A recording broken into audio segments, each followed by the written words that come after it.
Hey yo, this is The Corner of the Circle. Nice little podcast with me, your host, LS McLean. I'm gonna be honest with you, I'm a nosy person. People are nosy. They wanna know stories. They wanna know what's going on in other people's lives. And yo, I am absolutely no exception. So, sit back, relax, and let's just chill for a little bit. This is The Corner of the Circle. So, we're here. I don't even know if I want to call this a podcast. Basically, we are. I don't even know the 10 emos. Trying to get it cracking. We're gonna try to get this emo list going. So we'll just go down the line, man. We'll just start with Alan. Introduce yourself, where you're from, and we'll get it going from there, man. So Alan, you're up, brother. All right. Alan from Rhode Island, and I guess this year I'll be 37 for this. Oh, welcome, Alan at 37. Emo kids, let's go. Next up, we're going to have. Let's go, Christine. You're up. You're up next. All right. My name is Christine. I'll be 27 this year. I'm from Toronto. I live in Southern California at the moment. Good moment. Okay. Jordan, man, we have my man Jordan up next. Hey. The name is Jordan. I'm 30 years old, and I'm from New Hampshire. Oh, we got a young buck in the house. What up, Jordan from New Hampshire? Yeah. 30 years old. Everybody's young buck to you, bro. Oh, okay, Larry, some close beard. Self-proclaimed next up, Masters Emo. We have the man, the myth, the legend, Mr. JP Price. What's up, JP from Kansas City, and I'm 35. Yo, Go Chiefs. JP, that is so cute. Yeah. These little youngsters. Everybody's just sipping on Similac. Speaking of which, Paulo's up next. Hey, I'm Paulo. I'm 31, Hi, Paulo. and I'm from San Antonio, Texas. First of all, I know y'all heard how he tried to make his voice deeper when he got to him. Shout out. What are you talking about? Hello. Shout out, Paulo. This is my voice. Next up, we have Rocky. Hi, I'm Rocky, 34, Texas. Hi. Oh, Jesus. And we have Josh. Josh, you're up next. Go for it. What's up? I'm Josh from New Braunfels, Texas also, and I am 24. That's cute. You look old as fuck. We're rolling deep today. We're rolling super deep.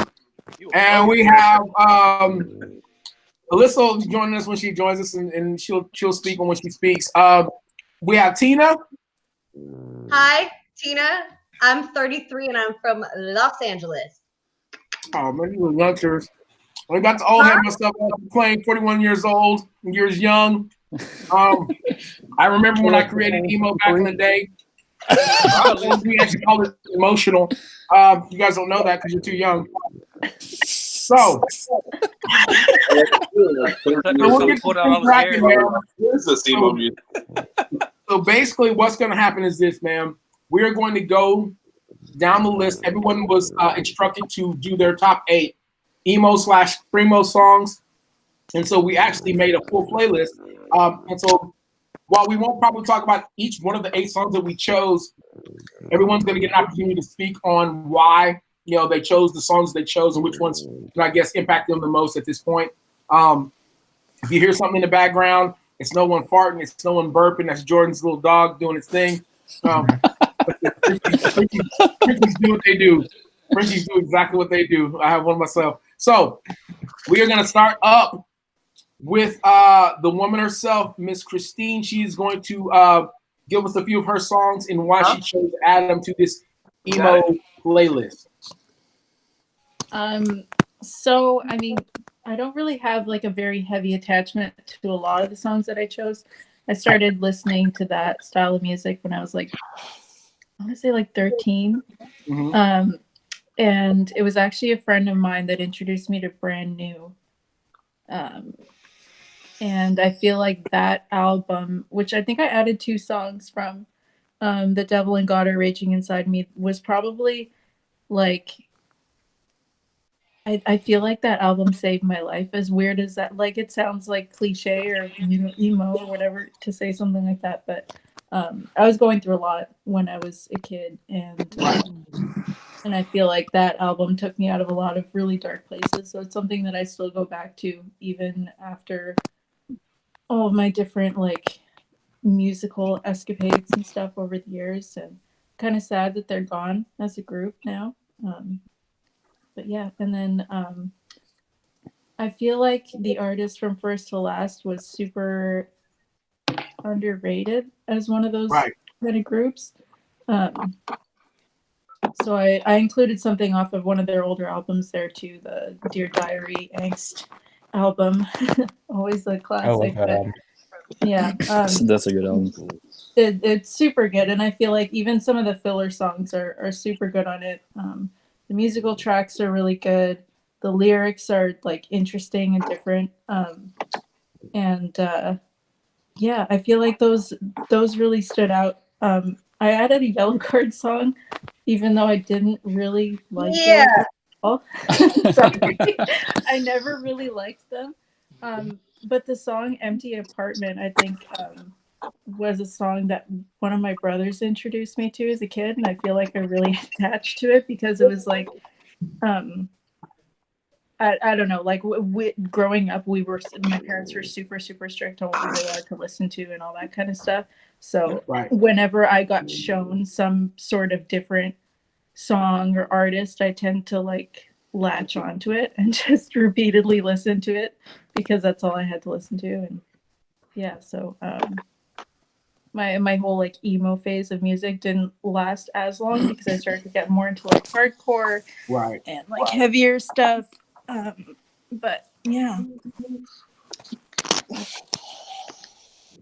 So of all of those, I saw that. I mean, I'll pick out one of my personal favorites that I saw here with you, Christine. I'm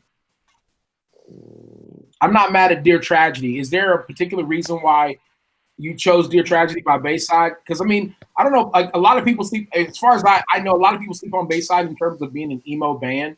Because I think of the time that they actually came into the emo scene. Is there a reason why you chose that particular song, or it was just one that you just really gravitated? Not in particular. I think actually one of the reasons I chose that song was because Devotion and Desire. I think you added that one. Dang right, I do. Was that you? Yeah. Yeah. So I was gonna add that one, but since it was obviously stolen from me, I kind of went down the line. But I did enjoy that album. I wasn't even really sure. I mean, I guess they are kind of emo. I wasn't really sure actually if it was considered in that line or like that genre. But yeah. I'm with that for real. All right. Next question. This is for you, Christine. Next question. Are you gonna stay or are you gonna go? Because if you gotta go, you gotta go. Shit, what time is it? I don't know. 10. Eastern. I can't see. Is it past 7? You can stay as long as you want. If you gotta dip out, you gotta dip out. No worries. I really want to say that I can stay, but I gotta be responsible. Who does that? Being an adult, who does that? Okay. Well, hey, listen. Lame. Thank you very much for being a part of this. Of course, I'm sorry I added 20 songs. Your dope 5 minutes and your 2 or 3 songs. I appreciate it very much. We'll talk to you soon. Peace. Thank you. Bye. Hey. All right, next up we have the man, the myth, the legend, one of the strongest dudes to ever touch a bar. That's for sure. The heaviest twerk that I've ever seen, with over 1,000 pounds on his back, Mr. JP Price. He's going to be giving us his list and his whys to the songs. And JP, it's your floor, brother. I'm stoked. We talked about I'm a little bit more into hardcore for sure, but this is a gateway. Everybody. Right. This is definitely a gateway drug. Not everybody that loves hardcore loves emo. Right. But not everybody who loves emo loves hardcore either. So facts. I guess what was the saying I made up? It was everybody who loves hardcore that doesn't like Five Finger Death Punch likes emo. This is true. Yeah. It's true though. Oh my god. So my list, I don't have like a ton of attachment to a lot of these songs. I was just in college when this was going down. So I know LS, you were already like 30 when this was popular, but oh my God, I'm about to murder you in your sleep. Keep it up. That's cool. Oh man, He had already retired when all this music came out. It's crazy. I was already cashing my 401k at that time. Appreciate that. AARP, right around the corner. Hey, this is a great time to get into hardcore when I was like 2002 to 2006. Right. Because everybody was touring a ton, gas was cheap, and they didn't have a security guard, so I got into every show for free because my friends promoted them, and then I would just work security for them. First one I had was Under Oath, Reinventing Your Exit, which I still rock at the gym. Like, it hits plenty hard for me all the time. And I actually had to decide between that one and Long Way Down. Oh. Yeah. So I went with Reinventing Your Exit. I really like that album. I actually got into hardcore and punk and everything by Christian hardcore and punk. And so I've got a couple of Christian influenced bands on here because one of my first experiences with hardcore and emo was Cornerstone Festival. Dang, Cornerstone. Dude, what's I gotta find it. Keep talking. I'm about to pull in a list and get my Google on. Oh, you guys would like that. So, then the next one, I spot for Something Corporate, Jack's Mannequin, anything Andrew McMahon. Oh my God, that takes me back. Jack's Mannequin. Hey, no. Here's the thing. When you just said JP, when you said Jack's Mannequin, I don't know how y'all screens are, but Alan's up. He's like on the top left of my screen. As soon as you said Jack's Mannequin, dude, he just started doing one of these. Like, yeah, that's funny, man. I think like I don't know, like there's certain bands like you hear their name, you're like, oh my God, I forgot about them. And honestly, again, I might be the only one that feels this way, and I apologize if I am the only one that feels this way. But I feel like as far as emo / screamo / punk, I'm just gonna loop all three kind of in the same. The Christian versions are not that far off from the mainstream versions. If you know, like I'm googling a band right now that I just forget the name. I'm gonna figure it out though. But please continue. I'm sorry. Before you go ahead, you know that the singer of Something Corporate, Jack's Mannequin, whatever, he wound up getting diagnosed with leukemia in like 2005, and he got diagnosed with that the day that he finished one of his albums. The Glass Passenger. Look at that, bro. Got the goosebumps, boy. Yeah. I saw Something Corporate twice. One was at Warped Tour in 2002, and then one was at the Granada in Lawrence, Kansas, like in 2003 or 4. And he lit the piano on fire and danced on it. What? So anyway, I used to have a Rolling Rock shirt that said Piano Rock and said Jack's Mannequin. So anyway, I love Something Corporate because I didn't want to go Jack's Mannequin. It was too soft. So I went with Hurricane from Something Corporate. Nice. Very close. Somebody else put a Something Corporate song on there. I love them. I put Trust Company, Downfall. Dude, yes. That's like a band you'll forget about for 6 years, and then you'll put it on and enjoy it just as much as the first time you heard it.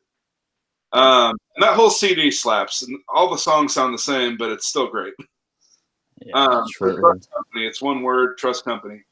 Emery, Walls. Dude, yes. So I love this song. I actually saw Emery a couple times, and one of them was all acoustic on my birthday. And it was all by just lights. And it's worth saying for anybody watching or listening that we made a deal that we couldn't do any acoustic. So that's or else there would have been a lot of acoustic for another day. Yeah, that's what mine was. I was like, all right, there goes half my list. Yeah, same. Car Underwater by Armor for Sleep, which I still listen to like every 3 days. Every 3 days. Yeah, it's on a couple playlists. Get Well Soon by Reggie and the Full Effect. Oh my God, I haven't heard that name. Yeah, me too. Again, and Reggie and the Full Effect is one of those bands, and I don't care who you are or how much you like them. Every time I listen to them, I only like this song. There's just some bands where you only like one song and you love it, but the rest of it's shit, and this is one of them. So Anyway, I love this song, but I don't like Reggie in the Full Effect very much. Island by the Starting Line. Love the Starting Line, man. Just if it was 75 degrees out and the sun's shining, it's like what better song to roll down the windows of the truck to and dank test some energy drinks you won't like. And the last one, because I stuck to the rules. Head Automatica, Beating Heart Baby. Dude, yes. So that one I didn't put on here, and then I switched it because somebody else put on something else I wanted to. But LS and I have a mutual best friend, Jessica Smith, who loves that song. And so I was like, man, I got to put that song on there because nobody vibes that song than me in a car. Did anyone fuck with Glassjaw? Oh my god, I did. Yeah, okay. I did it. No? Again, Glassjaw was a band where I didn't like very many of their songs. But I love Siberian Kiss.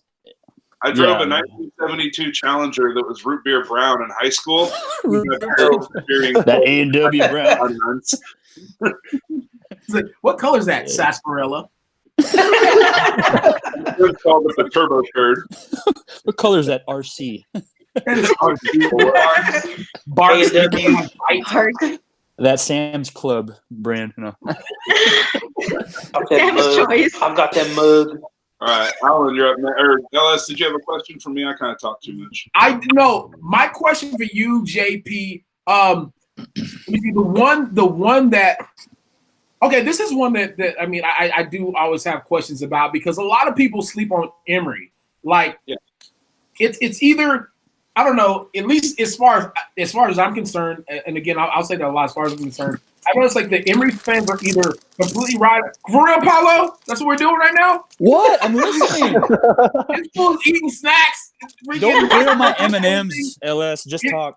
This is a hater. Anyways, like I said, like I've noticed with Emery fans, either you're like all in with them, or like it's just like nothing. Like I'll be honest, I'm kind of a nothing with them, but I mean I respect what they've done. You know what I mean? Like I don't know like what is that particular band, because like I said, man, not a lot of people a lot of people know them, but not a lot of people are like, dude, Emery, yes. Like why what drew you toward like that particular band? Well, I think their crowd is like real stout that way about their music because of the Christian ties to the band. Right. But I just liked because they were one of the earlier bands that I heard that was mixing styles, but they just didn't do it as well as what I eventually really liked. You know? Yeah. And the lead singer's voice, just like real sweet, you know? Yeah. And some of the yelling, but it seems well placed. He's got a, kind of a sing-songy voice sometimes, which is like really catchy. And not all their songs are great, not all their CDs are great, but they have enough good ones that, I was going through the list and I was like, what's a band that I feel like people don't know that they should know? And I was like, they should know this one. So I picked that one instead of just doing another song by The Used, which I love The Used. But you're going to hear. Dude, I love The Used. Dude, yeah.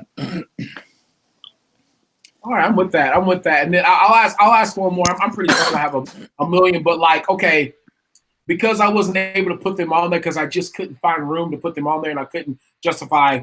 I just felt like there's a couple bands that needed to get some shine, but the Starting Line. Yeah. Bro, I rock the Starting Line so heavy. The Starting Line is another one of those that like, bro, the Starting Line, like they're borderline, you know what I'm saying? Like they're almost, I feel like they're almost a progressive punk rather than really like an emo / screamo, but they just, I feel like the era that they came in, like it's almost like they were coming in as like, I don't know, like emo / screamo kind of had waves, you know what I'm saying? When it was popping. And I feel like the Starting Line came in right when it was like kind of at the bottom. So like when your mainstays that were killing the game over and over and over and over, while they were still, they had already pretty much developed a cult following. The Starting Line kind of came in, kind of toward the end, you know what I'm saying? Like not necessarily the end of the era, but toward the end of like the peak. You know what I mean? Like, well, it's hard to differentiate sometimes between emo and pop punk. Yes. And I did something corporate. Something corporate. You could argue that too. You could without a doubt. For me, emo is just like emotional music. It could still be pop punk, but if it's got that emotional tie to it, I'm gonna call it emo. Hey, if I've cried that's between fair. 2002 and 2008, it's emo. I'm with that. Starting Line got signed by Drive-Thru Records in like 98 or 99. And that was a record company that actually started like 15 minutes away from where I live right now, out of the garage of someone's house. That's dope. Listen. But that was like, it was late 90s. So they were like early on in the peak of like the emo / pop punk. I think like the cool thing that I always like kind of use as my point of reference was always like, I mean, while like there was so many different record labels going on, like I was like, dude, if they didn't go through Victory Records or at least near Victory Records like level, I'm like, I don't know, like I feel like Victory Records set the standard. And don't get me wrong, they screwed a lot of bands before it was all over with. But Victory Records literally set the standard for your emo, your screamo, your punk pop. I mean, because a lot of the bands that I don't know how a lot of them made it this far, but a lot of the big time bands, they had to go through Victory at some point in time in order to get to where they were, to get to that top point. I mean, I remember at one point, I don't forget which Warped Tour it was, but like literally every main stage had a Victory Records artist. Mm-hmm. Like I was like, that's insane. You know what I mean? And I think I started not necessarily losing that respect for Victory Records, but I think when Atreyu came around, that's when I was like, all right, I'm done. I just really? What? You heard what I said. I said what I said.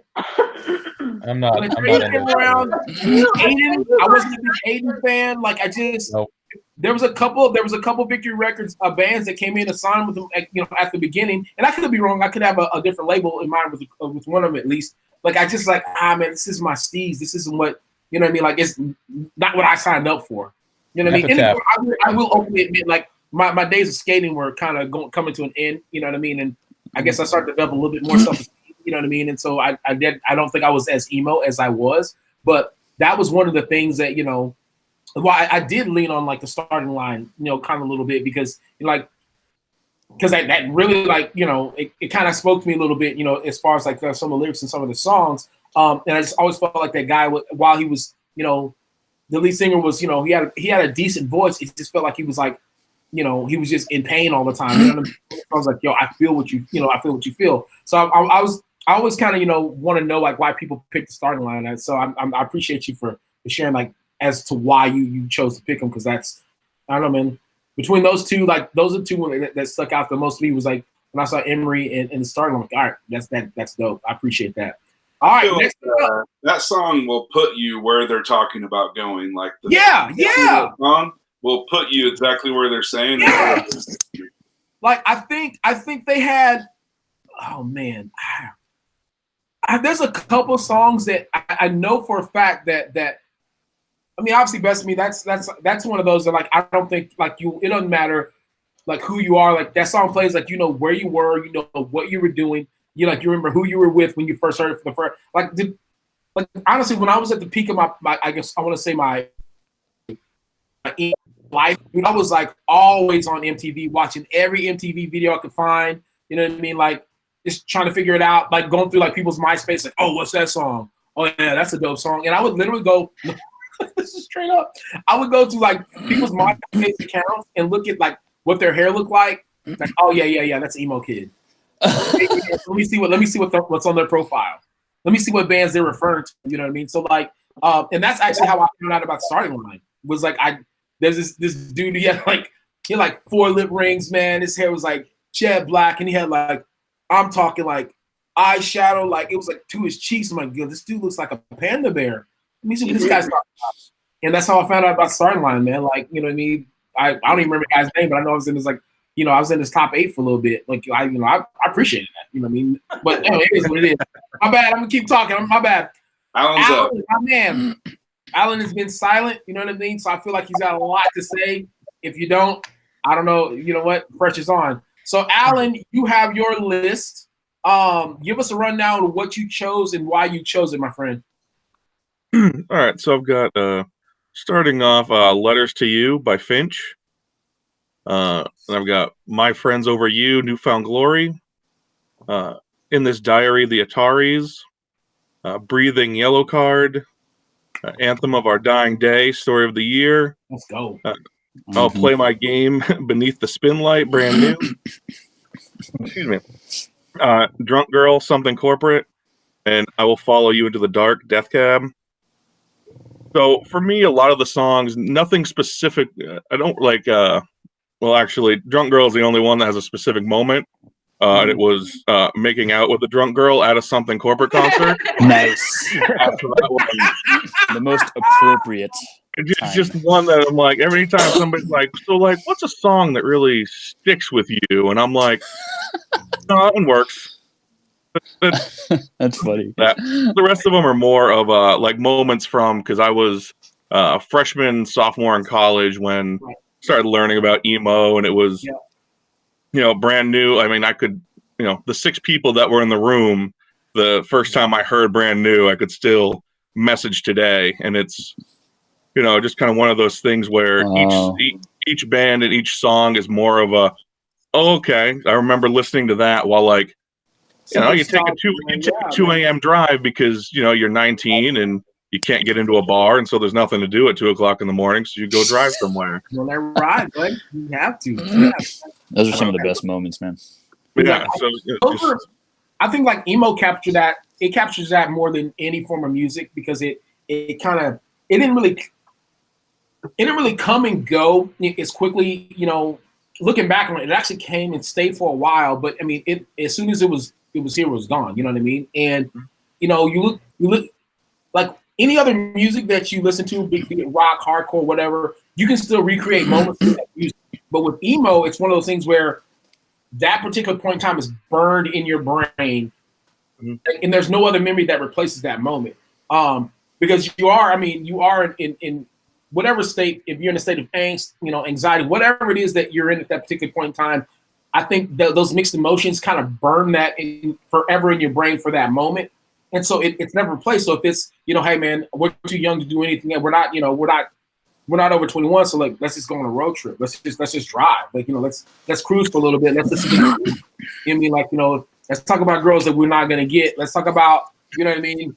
Let's talk about classes that we're not gonna get this A in. You know, let's hate on our freaking roommate that's in our dorm, whatever it is, you know what I mean? Right. But that's always pinned in the background, you know what I mean? So I feel like, I mean, like with most music, it is amusing. It is a soundtrack to people's lives at that particular point in time. I feel like with emo/screamo is one of those, you know, it's that genre of music that really just kind of, I don't know, man. It kind of just sears that particular moment, and like nothing else can replace it. Like it's almost like a scar, dog. You know what I mean? Like, because they are kind of scarred moments that are in your life. You know what I'm saying? So like you look kind of back on those moments, like, bro, I remember this scar, and I remember that scar, I remember this scar. But yeah, dude, I feel that. Please continue. I'm sorry, bud.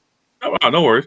But the Something Corporate, other Something Corporate concert story was they were trying to get them off stage because of curfew, and you know, he's like, okay, let me just sing like one more song, and like security is on stage trying to get rid of them, and he's like, just one more song, okay, and he starts playing Constantine. And he drags it out for like 20 plus minutes. And they're on stage losing their minds. Classic. I actually remember that story, seeing you put it on your list. And I was like, oh, that's right. I mean, like, they were just almost trying, like, they couldn't grab him off stage, or they didn't want to. But so they just kind of like, they started like, they pulled like his seat out from under him. Like, they're just kind of being jerks about it. But he's just standing up playing. At one point, he just got on top of the piano and kept playing in reverse, which to this day blows my mind that that's something a human can do. But yeah, that was wow, this guy just does not care. No, man. All right. That's bad. I'm pretty sure that's a signature thing that he used to do because he always used to finish like all the shows with Constantine. Yeah. And it was always the last songs that he played. And it's a freaking 9 minute and 37-second song. Right. Yeah. So if he doubles up, like, yeah, you're gonna get a good 20 minutes regardless. No, I just got one more song. I got one more song. Yeah, no, I'll be fine. I'll be fine. But okay, so with the I will ask you this, Alan, because I see that in this diary from the Ataris, I need to know the story behind that, my man. I need to know that story. It's actually another one of more of connection to one of my oldest friends, and it was just like I said, one of those road trips where he's like emptying his heart out, like just over a girl, and doesn't know what's going to happen, and she's gone for the summer, and it was just kind of one of those where like I'm driving, I'm like, dude, get in the car, pour your heart out, look, just do your thing, man, put the window down. Like I said, it's middle of summer here in Rhode Island, so it's 90 degrees, we're out by the ocean, and actually drove down a road called Ocean Avenue, which is even funnier for Yellow Card. That's what's up. That's crazy. I was just trying to steal all the freaking shine off of my list right now. Because I got Yellow Card, Ocean Avenue on there too. I just play the game. I'm just picking out names from people's lists where I'm like, just make a reference to that song. It's like that Alan has to be, because Alan hadn't really been saying anything. Him and Jordan have been like laying in the cut, like, don't worry, I'm about to kill these hoes. Just wait. Doc got a story for each one of them. Like, it was a summer day back in Rhode Island. My friends, it was a balmy day, I believe. But okay, I'll ask you one more, because because one, I'm a huge fan of Brand New. What's behind the I will play my game? What's behind that? I know you got a good story behind that one as well. Oh boy. So that was the first song that I heard from them when met a girl that I would end up being infatuated with for far longer than I should have been as a 19-year-old. And but that was the one that go to like every show, and it was that girl that, okay, she wants, hey, does anybody want to go to the show? I'd love to go to that show. Usually hated whatever band it was. But like, that song sticks with me in terms of like, nope, that's her. That's the song that reminds me of just that whole, and it's almost more of a, okay, we've grown a little bit. If we don't want to go see a band, we'll say we don't like that band. But that's the like band in that song is more of a just kind of a like that pinpoint of, all right, that's kind of why I got into all this music and dealt with everything, then used the music to get through that.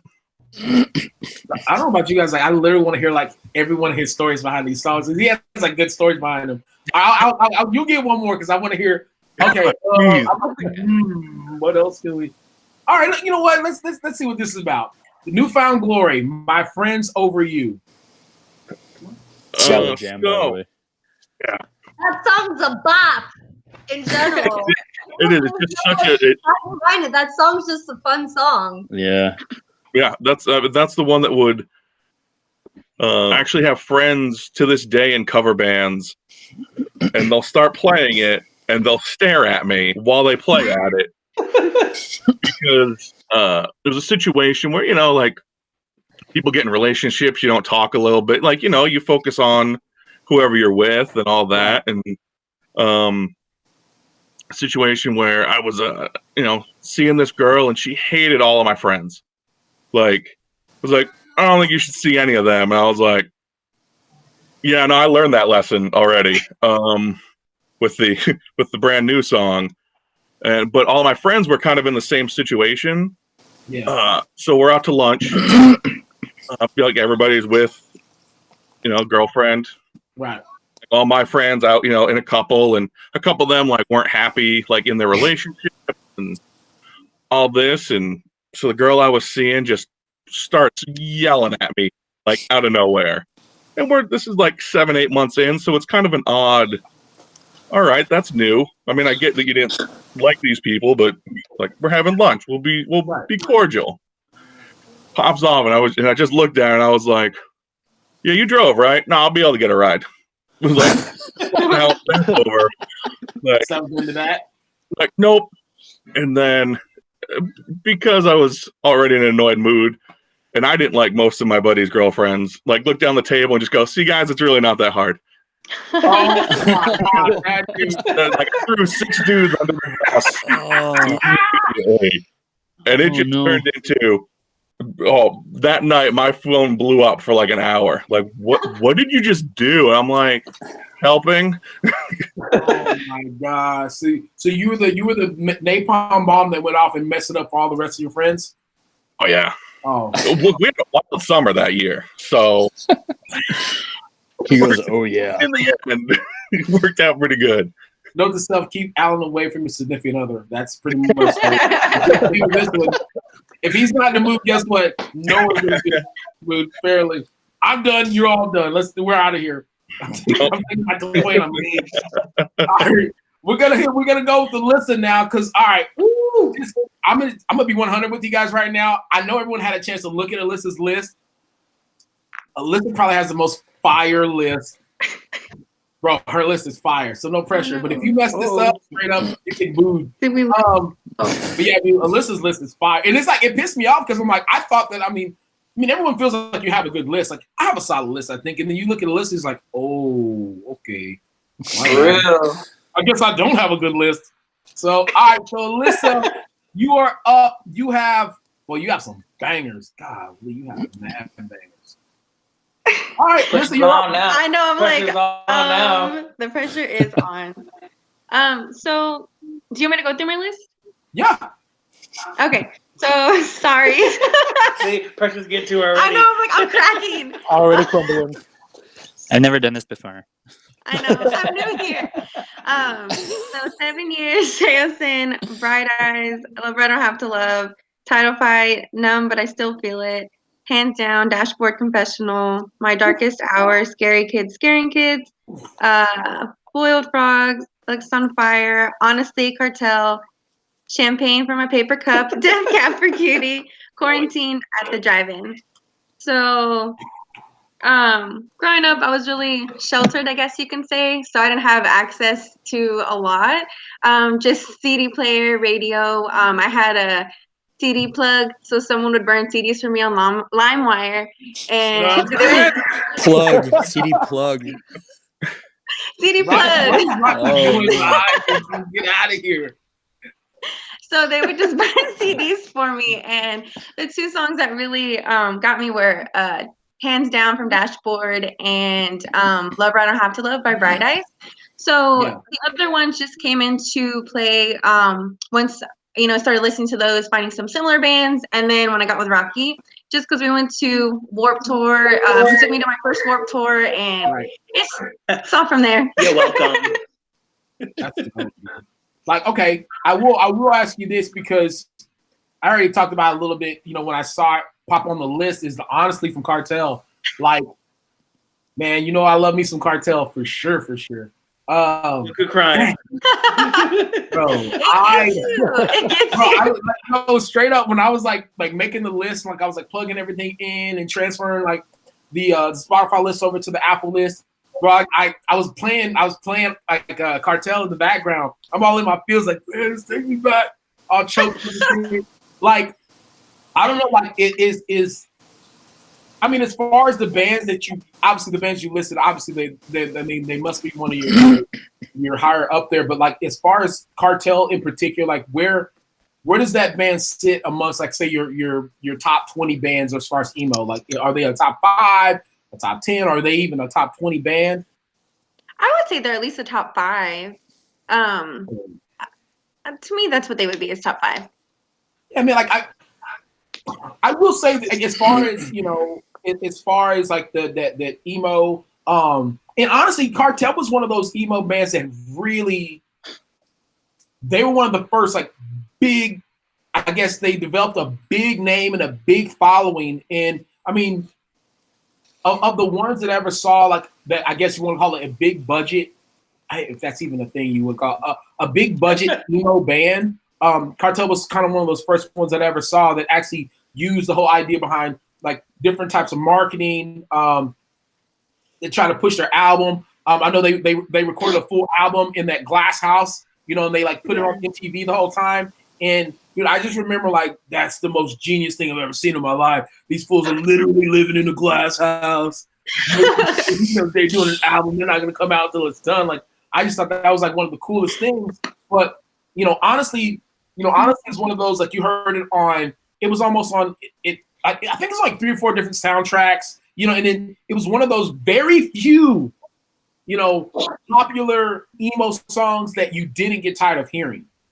You know what I mean? And so like it's just weird. It's just weird like actually seeing it like, yo, someone else likes this song. God knows millions of people like the song. But, I guess it's kind of music. You see a song that you really just like, really identify with, like, oh, they like it too. So I was like, that was super big ups for that. I'm like, is there a reason why you picked Honestly, or is this because everyone else had something else that you wanted? No, honestly, see what I did there? Honestly. It's really catchy, and like you said, it does get you in your feels because you could be driving along just like everyone else said, is like you could be in the car and just listening to it and just like kind of just lose and forget about everything else and just feel the music. Ooh, that is, man, dude, I love that freaking song. That whole album was fire. Mm-hmm. That whole album. I'm willing to box behind the fact that I think Chroma was one of the best albums of that era. And I mean, and it got obviously it got love from people that liked the band, but I think it was like slightly underrated just because I mean, I don't know, a lot of people are about like emo music, bro. Like, nah, kids crying. You already know I'm gonna ask about After Driving because I'm a Texas boy. Quarantined. Let's talk about it. Let's talk about that song. Dude, I mean, there's not enough things that one can say about After Driving, dude. They, as far as just, I don't know, man. As far as what they mean to a lot of people, as far as like, I don't know how to even say it, like brown people growing up in Texas, you would never expect to see or hear a song. You know what I'm saying? I mean, it's the truth. Like I didn't even know what those guys look like until I realized, like, wait, they're from El Paso, so they're not white, are they? No, they're not white. For real? What are they? Like, well, they're not black. No. That was like, for me, that was my first like initial like, what? Because like all I knew was like, maybe like Little Bad Brains or Fishbone, you know what I mean? Like, I knew a few black names. I had never known. Hey, Fishbone. Like I never knew, like I had never seen a brown man go ham. They was like, wait, that's a whole brown band. Say what? Oh, brown band. Am I lying right now? You know what I'm saying? It's just, so like anytime I see At the Drive-In, I know number one that at least in my head I'm like, yo, they know their shit because they're talking about At the Drive-In. Because this At the Drive-In was one of those bands you just happened upon. Like you have to, I mean, I feel like you had to kind of know your music, number one, and two, you have to like know a person that knew music and be like, you know what, let's come to an agreement that this band goes hard. Like, is there a reason why you chose Quarantine like over the other songs? I mean, because they have a catalog for real. I wanted One Arm Scissor, but someone else already had it. So, and I felt Quarantine was perfect just because it's like the mood now. Like we have to be quarantined. So I was like, what better song? Hey, All right, I'll ask you one more because another. Damn, you got. Woo, man, Seosin. Oh, years. Let's go. I'm not even gonna ask a question on that. Just drop your knowledge. Well, I mean, I guess that one has like a memory behind it. That was like one of the first few shows that we went to together, and we went to Emos, and we parked across the street at AutoZone, and they say, towing, but we're like, they can't tow us all. Well, they towed us all. We got towed. But they played with Title Fight that night, so that was cool. But yeah, and so we ended up just waiting for a ride. Oh my god! But like 7 years, man. It was literally 7 years that we waited for a cab. I feel like JP had something he's about to say. Oh, you were telling me you were stoked to see a brother in a band because what do you think little white emo kids thought when we saw black guys on stage and we're like, oh, they're gonna go so hard. What did this guy do to get cool with all these white guys? Oh my god, bro. I mean, and even though it doesn't necessarily every black singer, every black guitar player. Oh my gosh, dude! The first time I saw Seven Dust. Oh, I mean, okay. I know that we're going on a bit of a tangent, but the first time first of all, I heard him. I was like, this. I swear I'm not being racist. I'm like, this is not a white dude's voice. I heard him before I saw him, obviously, and then I was like, well, you know, they're coming. They're coming to San Angelo. I was like, I mean, let's drive and go check him out. And by that time, I was, I kept listening because again, I was in that era. We were burning CDs, so I had never seen them before. And the dude comes out. I'm like, wait, are those dreads? Wait, is that dark skin?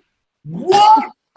I lost my ever loving mind. And I'll be the first to tell you, dude. I remember I called my dad on my cellular one cell phone. I had like 4 minutes left on my plan for the week, and I remember I called my dad. I'm in straight tears. I'm like, dude, there's a guy who looks just like me, Dad. He's up there singing. I gotta go back to the he's amazing, Dad. He's amazing. What's his name? Like, oh no, this is some black dude. They're called Seven Dust. And like, he's like, well, dude, that crack, like I will never forget that feeling of seeing, like, I mean, it's and I feel like that's one of those things with after drive-in, just like with Seven Dust, just like with, like I said, Bad Brains, Fishbone, a lot of these bands, Living Color, a lot of these bands have, people with dark skin, with brown skin, we could, dude, you can go down the list, but a lot of these groups are completely groundbreaking, you know what I mean, for a lot of people to come in. And so I feel like, it kind of can circle back to the whole idea behind emo music, screamo music, is those earlier bands that, that did kind of break in, because let's be honest, it was just pretty much viewed as, skate culture, a few goth kids, you know what I mean? And that was pretty much it, especially with those earlier bands. And obviously as the genre progressed and it started gaining notoriety and popularity, you know what I mean? And, was that the alt magazine? AP, Alt Press, yeah. AP would, AP started, going to heavy publication, and people started buying that hoe. Like when that started happening, then there started being a lot more bands that started coming in, and you started hearing, let's be honest, those first few songs from the emos, I'll openly admit, it was just a bunch of crying, just a bunch of like, you'll be sad when I'm gone, and how would you do me like this? And then you start noticing the progression and lyrical content. The sound got so much better, and then you start getting festivals like the band Warped Tour and having like idiots like us running around in 100+ degree weather trying to see every freaking band that we can see. But that's and honestly, how many people can say, and this is God's honest truth, how many people can say that within their lifetime they saw a full genre make a full cycle? Emo / screamo has been the only genre that you've ever seen make a full cycle, but when it was gone, it was gone, and rightfully so, because that particular point in time in life, just where the society was, where the world was. The only thing that could honestly follow up grunge would be emo. Let's be honest, and it's the way it just kind of naturally just made its way into like the emo scene, and like grunge kind of did this thing, but grunge never had a full cycle. Grunge just kind of fizzled out, once a few key players died out. But people kept holding on to it. And a lot of those grunge bands are still kind of around, like i.e. Pearl Jam. They're still around, you know what I mean? So a lot of these bands that you see these emo bands, a lot of emo bands did not make it through that cycle. Mm-hmm. Because it was more of a feeling within the culture than it was just bands playing music. And the kids that were sad, they're not sad anymore. The kids that were crying about parents, they patched shit up with their parents. You know what I mean? Like the stuff that was bad back then, well, you know what? Either I'm going to stay in the situation or I'm going to be able to change it. Most of them chose to change the situations they were in. So that feeling that you had, you don't have that feeling anymore. So why would you lean on that music? That music was a crush for a lot of us for a long time. We don't have those feelings anymore. So why would you lean on that genre? So I can see why the genre kind of made a full circle and it dipped. And those of us that were lucky enough to actually, enjoy it, we can sit back and like, yo, remember that? Oh, hey, remember Cartel? Hey, remember Alexis on Fire? Hey, remember that the first time you heard Bright Eyes? Et cetera, et cetera. So I don't know, man. I think like your list, especially your list to listen, it really kind of like, wow, because you literally like, there's bands you like, The Fight. title fight rather. Like you literally have bands that are up here, you have bands that were down there, you have bands that were middle layer. You literally did one of these, whereas me, I kind of did one of those. I just kind of stayed at the top. I mean, at least to me, I think they're at the top. But like you literally did one of those. Seosin, bro, like. Me and Rocky, we've had a conversation before. Go ahead, JP. I still listen to them every week. Same. Like, dude, man. I'll tell 7 myself. years is like a top 5 emo song. What'd you say, Jordan? I said 7 years is like a top 5 emo song. Like for sure. For like anybody, I think. Yeah. I think what made that song a little bit better too is like when we saw Seosin, Anthony Green had just came back to join them on that tour too after all his rehab and everything too. Oh, man. It made that concert like that much more special when we heard it. I saw Seosin when they were at when Seosin was like, "Yo, that's Seosin."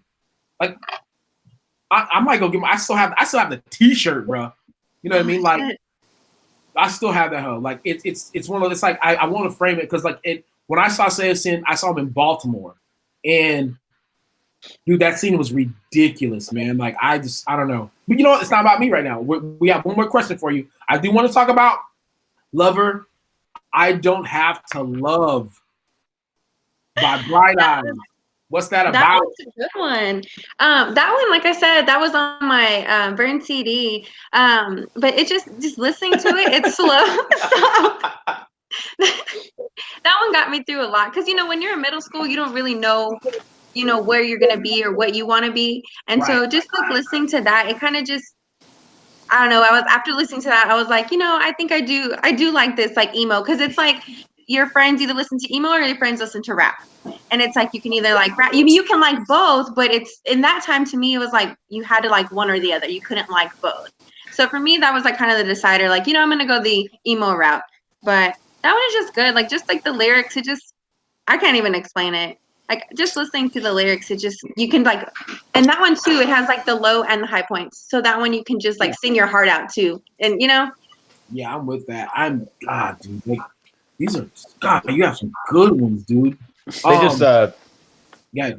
Bright Eyes is touring again, just brand new this year, but they're probably canceled like all the other shows are right now. They were touring. They were touring this year. Yeah, he was doing his own thing on the side, but yeah, Bright Eyes was back. I love their stuff. Dude, his stuff. God, man. Well, good. I'm glad you started talking, Jordan, because you're up next. Hey, nice segue. We have Jordan Mann up next. You got some heat too, dude. Oh, he's got some heat. I didn't even see that one. Okay, you know what? The floor is yours, sir. All right, I'll go through my list. So it's funny. My first song is Jet Black New Year. I'm not as big of a Thursday fan as a lot of people are, but yeah, I see you. That song is one of the best songs ever, and one of the best concerts ever. Thursday, those guys are out of control on the stage. Yeah, I saw them a few times. Once he, climbing up the stacks like 20 feet high and insane, jumping off from like 30 feet in the air onto the crowd. The guy does not care about his body.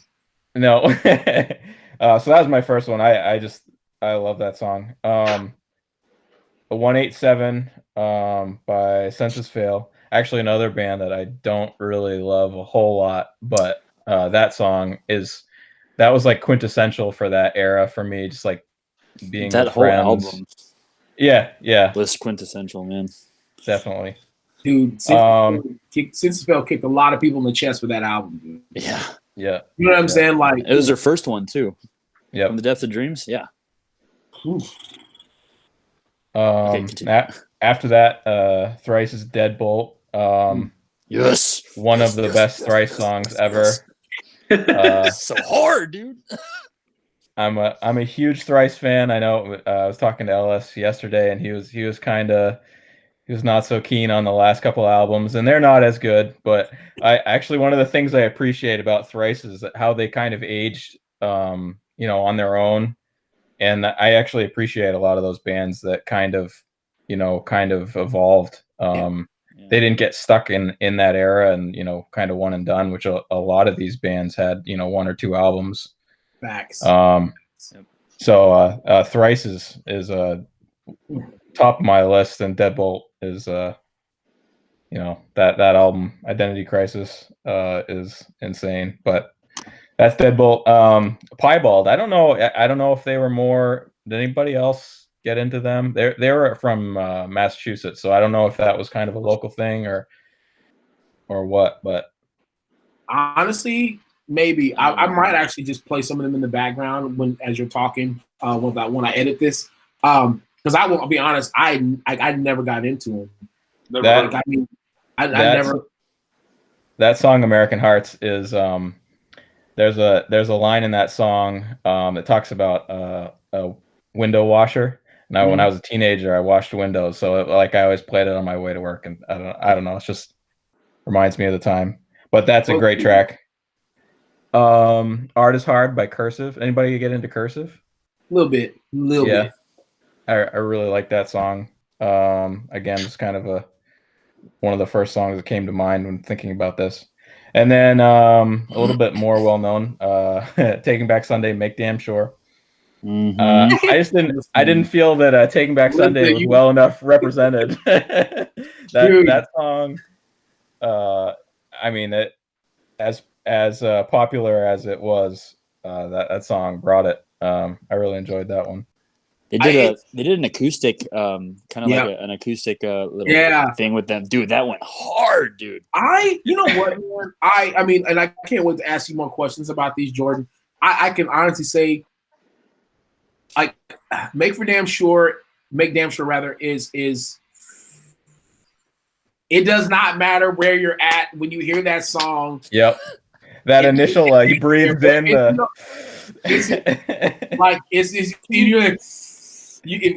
like, oh, he's breathing it through his teeth. It's about to go down. Like, you know what I'm saying? Like, it's just, you know what I mean? Like, it's like you can feel, at least you feel like you can feel how you think he feels when he's talking, you know what I'm saying, to whomever he's talking to, you know what I mean? And, like, I just want to break you down so bad. Like, yes, I do.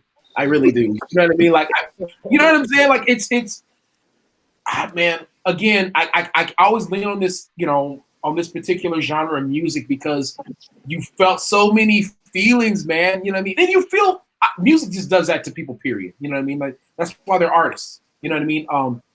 But there's something about this particular era of music, man. It just did different. It made you feel differently.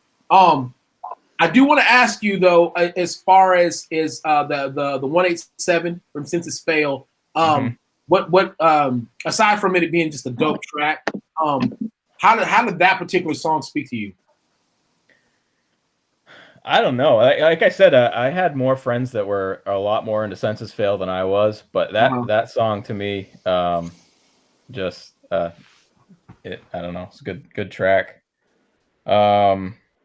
It's really fun to sing along to with a group of people. I think it's just kind of that thing. That was the main thing, man. It was a crowd sing along. Real sing along, yeah. Oh yeah, without a doubt. What about, okay, let's talk about Alexis on Fire, man, because they're either, Alexis on Fire is another one of those that it's either you're on this side or you're on that side. You know what I mean? Either like, oh, or like, you know what I mean? Like, there's no tween with those guys. Is that your song? Is that the song? Like, all right, bro, Alexis on Fire, hey, give me the Crisis album. Let's put on This Could Be Anywhere in the World. Like, or is that just one of your go-tos at all times?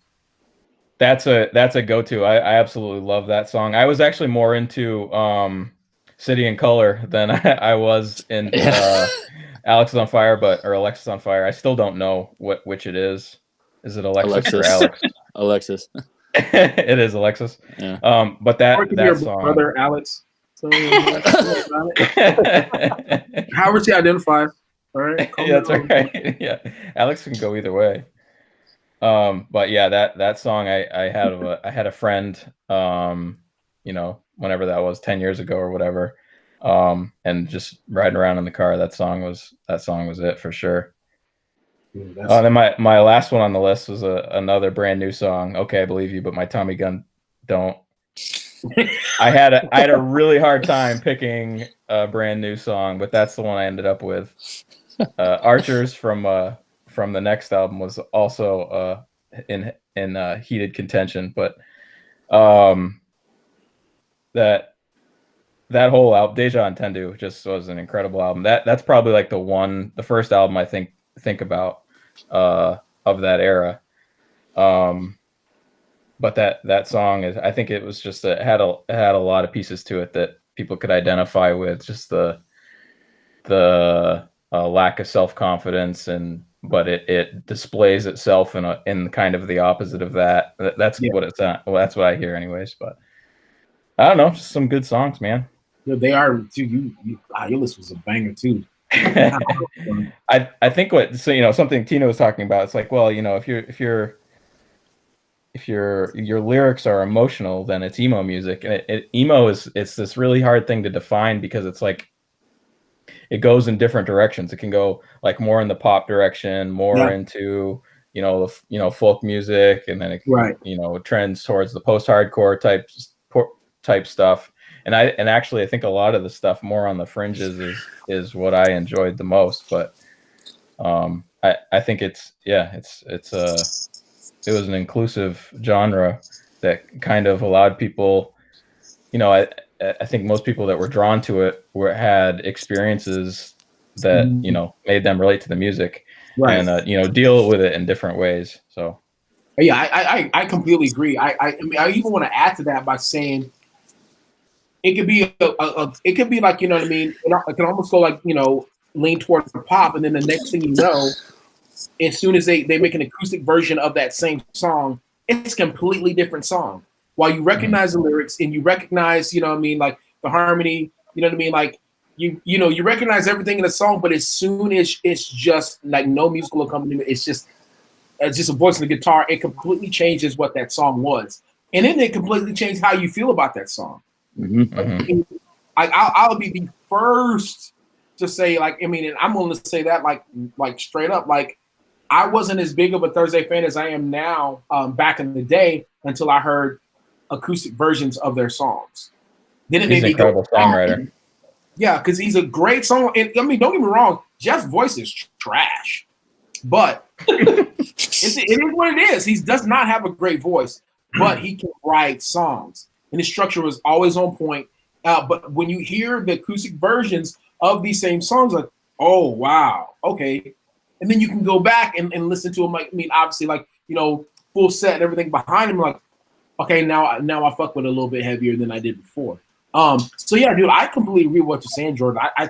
It's just they take you to a different spot. They put you in a different place, man. It's just like, all right, like now I'm somewhere different with the same song. It's been sang in 2 or 3 different ways. 2 or 3 different songs from the same band can take you to 2 or 3 different places. So I appreciate your list for sure. Like Pieballs, I'm excited about that because I'm gonna listen to them. I'm gonna see what they're talking about. I mean, like, just see what the info you've been dropping. Yeah, dude, I'm excited. I'm ready to give those guys a listen. Now we got the youngster of the group. We got Josh. You can see I can't wait to hear this. No, listen. All right, listen. Okay, Josh is the youngest of all of us, right? So his experience with emo was literally at the tail end of it. You know what I mean? Like when it, honestly, no knock, but when emo was dying. You know what I'm saying? And so the only bands that he would actually have like access to that, even would be even, I don't even know if they're considered emo, would be like what, the really he don't have it. He really doesn't have it. Like, I mean, I'm trying to think of like some of the bands that were still afloat back then. Because a lot of the emo bands that didn't make it past emo, they ended up being screamo. Back then, but like what year are you thinking? Yeah, like, so how old were you in like 2007? Shit, 2007. I'm not doing math right now. 2007, I was in middle school, so I'd say I was in. Yeah, because 2009 I was a freshman in high school. Freshman in college. So like I said, no. What? Come on, calm down. Give him a chance. He was at the tail end of it all. I can't help it. I was born. So like, I think it's an interesting perspective because I was 17 in 2007. Yeah. And, we have a couple of guys here that were, closer to, in their 20s already. Yeah. But I don't know. It's interesting. For sure. So I'm excited to hear what you got. So, all right, the floor is yours, Guy. All right, so like LS said, yeah, I pretty much caught the tail end of it, and it was worse for me because my parents were both devout churchgoers. Like my father was a deacon in a Catholic church, and my mother was pretty much on the same status. So it was like, hey, you either go to church or you're pretty much shit other than that. So when I first moved to Cibolo is when I first got to I started hanging out with the skaters of the neighborhood, the potheads, and like the dudes that really started trying to go against all the rules, basically. So as soon as I started hanging out with them, I was like, you know what? I'm not about this church thing. I'm trying to live against my parents. I'm going to do what these guys are doing because they're cool and I'm not. So, and then what's worse is as soon as that happened, I started dating probably the most emo/goth chick in my middle school. So that added fuel to the fire. There it is. It didn't need to do. It didn't need to do. Never date the most emo girl. Oh, it was bad. Like her first compliment to me was, "Damn, we wear the same jeans," and that was bad. So that's why I have My Chemical Romance is number 8, and I knew that was probably going to be my only emo shit, just because that's all she would listen to, from fucking sun up to sundown. That's it. Like, if you tried to put anything else on, she would literally be pissed off the entire day. Yeah, she was strange. She was strange. It was really weird. So that's the first song that when people say emo, that's the first band I go to is My Chemical Romance, just because that's like when you listen to something for a long period of time, as soon as you hear something that revolves kind of that topic, you jump straight to that one thing. That's pretty much how it was. Like, you hear hamburgers, the first thing you think is hot dogs or something like that. So that's why not really so much because I like My Chemical Romance, but just because that's probably my only experience with, I guess, emo. So with that, and I tried to go back and listen to the rest of their stuff, but it's not my cup of tea. So but I just threw it on there because that's my only emo experience. Number 7, I have Welcome Home from Coheed. That is a funny one, just because when I was younger, I don't know if y'all remember this movie called 9. It was that dope a post-apocalyptic puppet or some shit like that. Hell yeah. The trailer to that movie had Welcome Home as the build-up song to this dude trying to save the world, this little puppet trying to save the world. And I would literally watch that trailer just because of that song, just because I didn't know what the song was called until I found out what the song name was, and just heavy rotation from there on out. I would that song got huge. Yeah, it was as soon as I would be getting ready for football practice, that would be the first song I'd go to just because it get me in that, I'm about to go do some shit. I'm about to go do something. So there's only a couple on my list that I actually have ties to. The rest of them are just dope ass tracks that I really just listen to, that I just connected with as I'm listening to them driving down. I'm just okay, yeah, I'm feeling it. Number 6, I have Until the Day I Die from Story of the Year. Same thing. It was just really a dope. This is really a dope ass track. That's and a dope ass band, honestly, in my opinion. And then I have number 5. I have Understanding in a Car Crash by Thursday. Again, also just dope ass song. Just was put on the rotation, and I was like, you know what? I'm feeling this. Let me see what these guys are about. And like LS said, I pretty much caught the tail end of all these bands when they were big. So I'm really just playing catch up to all this good stuff. So it's just all that. And then I have number 4, the After Dinner Payback from Autumn to Ashes. That was my go-to band whenever I did my little skating phase. As soon as I got my first iPod, I remember putting that band on there for the first time, and that was because it was back in the day when you had to buy iTunes cards and all that shit. My parents, iTunes cards. And like my parents would literally give us iTunes cards as like rewards for like having good grades or like cleaning the kitchen or some shit like that. But I had a brother and a sister, so we got $15 iTunes cards and we had to split it between. And I was the youngest, so obviously I got the shit of the whole thing. One song. You Yeah, got the free YouTube track. pretty much. And like my mom would sit there and watch us like what songs we would get, and if it said explicit next to it, no, it was a rap. They had to take it off. So pretty much every rap song I had was clean. There was no metal, no screamo, none of that shit. Was listening to Will Smith the whole time. That's it. I'm not gonna lie to you. But I used to fuck heavy with that. Now that's what I call music CDs. Oh my god! Like I would steal my brother's CD player just to listen to those CDs. Which one did you start listening to? Now that's what I call music 20. I'm a 15. I think LS, you have the intro now. Yeah, I think my earliest memory of those CDs was fuck was it? I think it was PD Pablo. Oh my god! Yeah. Something like that. So it was. Damn. It was like as soon as I got the freedom to listen to something other than gospel music, I just like dove in. Okay, and then number 3, I have Vices from Silverstein.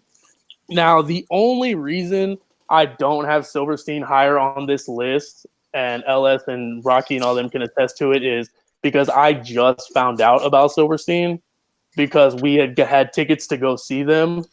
Oh man, so sorry. So I didn't want to be that guy that knew their shit just from the newest album they had just dropped. I was like, man, I'm not trying to be that guy that only knows 2 songs out of a whole set. The fuck no.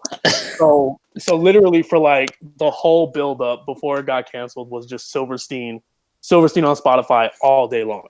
Like as I'm working, whatever, it's all day long. So that was just a song that every time, literally, it was weird. Every time I would play it on shuffle, that would be the first song that would come on, is Vices and then My Heroine and all that shit. So that was just what drew me to Silverstein, and then listening to the rest of their stuff, like when they first started, was just that. And I knew that if I put Silverstein lower on that list, I was gonna get shit from everybody, just because they know I just started listening to them like a month ago. Yeah, it was bad. Okay, so number 2, I have You Deserve Nothing and I Hope You Get Less from Bless the Fall. And Bless the Fall was an album, or was a band that literally every time I hung out with my friends in middle school before we went skating at the park, that was what we listened to. Like we would have days where we were like, okay, we're gonna go to the skate park, then we're going to the corner store, then we're just gonna chill. That's it. And like they would usually be getting high, like in the back room or whatever. And literally it was like a routine. As soon as I got in the garage, we sat in the garage for like 2 hours, just listen to Bless the Fall all day long. Like that was their go-to shit. Same like that girl I dated. You try to put something else on and it was like, no, we cannot start our day without Bless the Fall. So I started getting into them, and then they were a band that even now, when I had my last job that required a lot of travel, like 5 upwards hours away, Bless the Fall was always the band that I would listen to if I'm driving like overnight. So they were the ones that would keep me awake just because they were my go-to, because I knew they would get the job done. Paper Lung was my first song from Under Oath, just because I don't really have an emotional tie to Under Oath. It's just Under Oath was another one of those bands that whenever we would get the iTunes cards and whenever we would get like the freedom and my mom wasn't sitting over my shoulder watching my music purchases, I would get Under Oath and just like, oh yeah, mom, they're this brand new Christian band that just came up that they don't worry about it. They're cool. It's fine. You'll hear them next Sunday when we go to church or something like that. And for to this day, she never asks me like now she doesn't really care because she's out of that whole thing and she knows that I'm not really into that church thing anymore. So she doesn't really question me. But yeah, man, that's pretty much my list. Like I said, only a few of those I actually have emotional ties to, but the rest of them were really just dope ass tracks that I came across that were just something that stuck to me just because they were badass bands that I was feeling. So So do you feel like with like I'm trying to think of one because it's so hard because of you are kind of at the tail end. I mean, and because I think Rock and I we actually talked about like Coheed and how like it's really hard to classify them as like true emo. But it's not because of not from lack of emotion being in their lyrics or not from lack of substance. I just think because of where they were. They outgrew it. Yeah, I mean they shot past it so quickly. And the timing of them especially coming with that song. Yeah, Good Apollo was a departure for sure for them. Yeah, the first two albums I feel like for sure were like along that emo line, and then once Good Apollo came out and Welcome Home just really just raised the bar for them. Like just that opening riff, everybody recognizes it now and recognizes them off of that. Yeah. Going forward, And honestly, they outgrew the genre. Honestly, Coheed came in right as, like I said, as it was really Coheed came in as they were finally doing one of these. You know what I'm saying? Like when the genre was kind of doing one of these, and Coheed came in right in that mid area of when emo was kind of making that drop. When like literally, like I feel like emo was making its last drop, and screamo was making its like second to last drop. And Coheed came right in between that point, and that's at least from what I envisioned. They came right at that point, and they just came out with a banger right out of the gate. And people are like, "What? Who is this band?" The most unique voice of that time, completely. No one else has a voice like that. So it was like, well, I mean, that type of voice, that type of band, that type of energy, that type of musicality, like there's nowhere else to go but either up or you're gonna bust.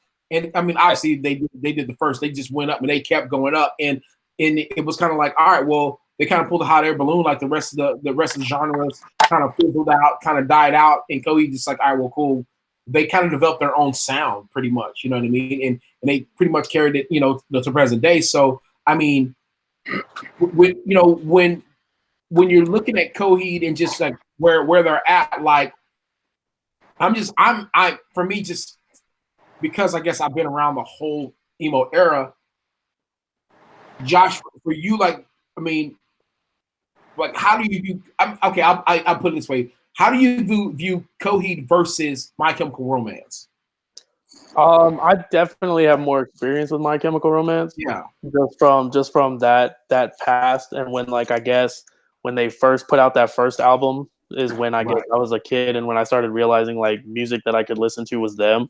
So definitely, and like I said, I try to go back and listen to Coheed and try to get back into it. Like now that my music knowledge is a little bit bigger than it used to be. So now I try to get into it, like, okay, this is obviously a dope band. People are obviously into them. Obviously, you guys are into them. So I'm like, all right, let's go see. Let's go see what we can find. And personally, I mean, in my like normal music that I listen to now, personally, I don't really vibe with either of them. Right. Personally, it's just like I said, just from my younger days, it would just be My Chemical Romance would be like my go-to emo-ish band, I guess. But I mean, like I said, Coheed, really the only experience I had was Welcome Home, just because of that movie. That's pretty much it. I was easily swayed by dope-looking stuff when I was younger. So like if it had any kind of like, oh yeah, we're about to go kill it. We're about to go do something. Like this is about to get you hyped for a football game or a track meet or a basketball game. I'm like, oh yeah, that's my stuff right there. So I'm sorry. So like, let's go with Blessed to Fall. Like with Blessed to Fall, I feel like between them and I'll use Story of the Year as well. Like with those two, I feel like they lean a little bit more toward the earlier feel, I guess. They have enough songs, I say, between the two of them that you get more of that early feel of emo. Like, as far as you and how you view the genre, since I'm not knocking you. I mean, you just came in at the tail end of it. That's just your birth curse, I guess. Like when you're viewing, like when you're listening to Blessed to Fall and Story of the Year, like what? I mean, I don't really know where you were at mentally with all that stuff. I feel like because we were all a little bit older, like we went through some things. You know what I'm saying? Like Obviously, and so with emo, you know, it's a lot of it is just the stuff that you're going through. But I mean, a big part of it is the angst, and a big part of it is like kind of breaking away from, you know, from the norm. Whereas ours may have been more on a society level. Ours may have been more on the lines of like authority or lack thereof. It just sounds like a lot of what, you know, of what you were dealing with was just, you know, being in a strict home and, you know, trying to figure out and identify who you were, you know, what you were about. You know, like, did a lot of this music say the Bless the Fall and Story of the Year? Like, did you tend to identify a little bit more with that, or was just like, I just like how the music sounds? I mean, it definitely, I think it goes back to what Alyssa was saying. Like, when you were in middle school and you have a certain group of friends, it was like either you're this or you're that. Right. So like all of my friends in middle school or in elementary school and all that were all like, because I went to elementary school at a church. So like all of my friends were all church kids. And then as soon as I got to middle school, freshman year of high school, all that stuff is when I started hanging out with those outlaw kids. So as soon as I would hear like a little snippet of that, I was like, oh shoot, this is something that I'm not supposed to be listening to. This is clearly not good for me. Well, this is that secular music. Yeah, it said like, oh, okay, well, this is obviously not. This goes against everything my parents have taught me. Hell, let's see what more we got, and just dive into it. And I think that kind of plays into now to the music I listen to now. Like, it's not really on the emo-ish side. It's not really on the. It's more of on the, I guess you could say, like the hardcore side, metalcore, deathcore, all that shit. So I mean, I guess I kind of have I have a vibe with them now because they kind of lean more towards that. Genre a little bit. It's emo-ish for me. I feel like it's emo-ish, but it's also a little heavy. Like it can definitely get your blood pumping and all that stuff. But then it has those moments where it's like right here in the heart, right here in the feels. So I mean, it just I definitely am more of a fan of that heavier shit. So like that, Bless the Fall and all of them really kind of paved the way for me going from. Because it went from gospel music to that to I thought I was a thug at one point in time, so it was all rap music. Then when I went through all my traumatic shit, I was a redneck, so I was listening to sad country music. Oh, and somebody get this kid a freaking God. Yeah, it was bad. And name tag, dog. He needs to figure out who he is. Yo, get him name tag. When I tell you I was easily swayed, I was easily swayed. Like you already told us. Good Lord. Yeah. Like if I dated a metal chick, it was metal. If I dated a chick who thought she was a thug, it was rap music. If I dated a chick who was a redneck and looked good in cowboy boots, hell yeah, I want to lift a truck and start spitting. Oh my God! Hence the truck nowadays. But definitely, like, even when I was going through those phases of like, okay, it was rap music and Air Force Ones, or it was Wrangler jeans or Ariat boots or whatever. Bro, I had 3 pairs of Air Force Ones. Don't at me. I don't care. In different colors, and the strap never buckled. It's whatever. Tag still on. Exactly. So, oh my gosh, go drown yourself. But like throughout all of those phases, these bands, especially Bless the Fall, and some of these bands were always on the rotation. Yeah. Like I could literally be driving down a back road after just gone mudding in my truck or whatever, and then Bless the Fall would come on, and I would go through a whole vibe of just that.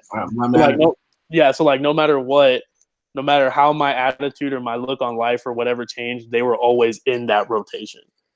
So like no matter what, I could be hanging out with my thuggish friends, trying to look cool or whatever. I don't know. And Bless the Fall would come on, and I'd be that dude in the back, like headbanging, while everybody's just looking at me like I'm dumb. So it's that. I think that's also why I just vibe with them the most, because no matter what traumatic shit or no matter what personality changes I went through, they were always, like I said, heavy in that rotation. Not mad at it. I didn't even have to ask Josh anything. He literally he broke it down. That's what's up. I was getting ready to freaking demolish him too, and I was like, all right, guess I gotta let him slide. Dang. I play the dummy, but there's a genius up here. Don't worry. That's how I know he's stupid, because see how I said it? See what he did? He called himself a genius. You know, you can't do that. All right, Kanye. All right, I'll try to be quick because I already talk a lot. Okay, you feel that? Whew. That's break time. I get tired of listening for too long. So let's chill for a little bit. Quick little break. Stretch your legs. Get something to drink. And then mosey right back. And let's listen up to The Corner of the Circle. Let's get started with the next part. I'm just going down the list. How we just made the list. The first one I have is "Poetic Tragedy" by The Used. I mean, it is what it is, dude. The Used is the Used. I mean, there's a lot of ones. There's a lot of songs that I wanted to pick, but I tried to pick one that you know could be really good. That's what I'm looking for. Intro songs for people that are actually looking to get into emo. Because there's some people that actually want to try, but they just don't know, which songs go with. So I picked a lot of songs that like really either kept me in the game or helped me like counter my other loves for other genres of music. Like when I hear them, Poetic Tragedy rather is one of those. Dude, every one of these bands that I have up, I've seen live, and I can honestly straight up tell you, like, dude, The Used is one of those bands, man. Like, you know what? You hear the voice, you automatically go to a spot in your head. You know what I mean? Like, I automatically go back to Warped Tour. I can remember, watching, having, I think it was Aiden. Aiden was playing, and they're like, "All right, The Used is up next." I dipped, like, ran across the field. You know what I'm saying? In my checkered Vans to watch The Used play, because I wanted to hear Poetic Tragedy. I wanted to hear that song, and I just always felt like it was real cool that they got a little bit of shine in the movie Grind, because I was a skate kid, and I was in the back at the very end. I'm like, yo, they resolved their problems, they resolved the issues, and Poetic Tragedy is playing in the background. So I just, I mean, like I said, and there's a lot of songs that you hear, and there's a lot of lyrics that always come to mind. But anytime I hear like, the cup is not half empty, as pessimists say, like that just always in my head. So I mean, that's always spoke volumes to me, just as far as like just the song and that's the tone that was said as soon as like he said those words. So that's why I chose Poetic Tragedy. SZN, bro. Voices is one of those songs that if you don't know who the band is, you hear that song, you know exactly, who and what that band's about. Again, much like we talked about with Coheed, that voice. I mean, and it's weird because like I try not to speak on just the lead singers, but rather the group as as a whole. When you hear the lead from Coheed, like that's a very distinct voice. When you hear a voice from Pearl Jam, that's a very distinct voice. SZN was the same way. When you hear that voice, for a fact like that is a very distinct voice. There's not another voice you'll ever hear like that. Same thing with Incubus. There's voices that you hear like there's you identify that voice with that band and no other band, regardless if they went to some other band. And so with SZN, Voices was one of those. I got to see them when they were at like the height of their popularity. They weren't selling out stadiums, but they were selling out shows. And I went all the way to Baltimore to watch these dudes, man. And like I was at the point in time when there was not a lot of black faces in emo crowds. You know what I'm saying? And so, I was literally the only black person there, dude. And that song comes on, and I'm a crybaby. I mean, I'm bawling my eyes out. You know what I mean? And I mean, my girlfriend at the time like bought me front row tickets to watch the guys. And there was literally only one row of seating in that whole venue, and I got the front row center.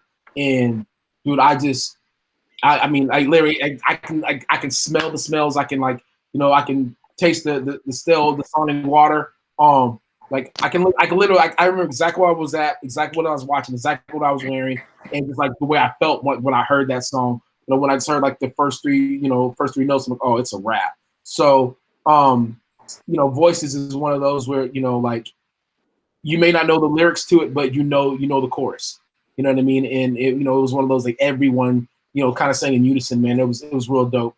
I mean, those people that know me, they know it's no stretch of imagination. Silverstein is one of my absolute favorite bands.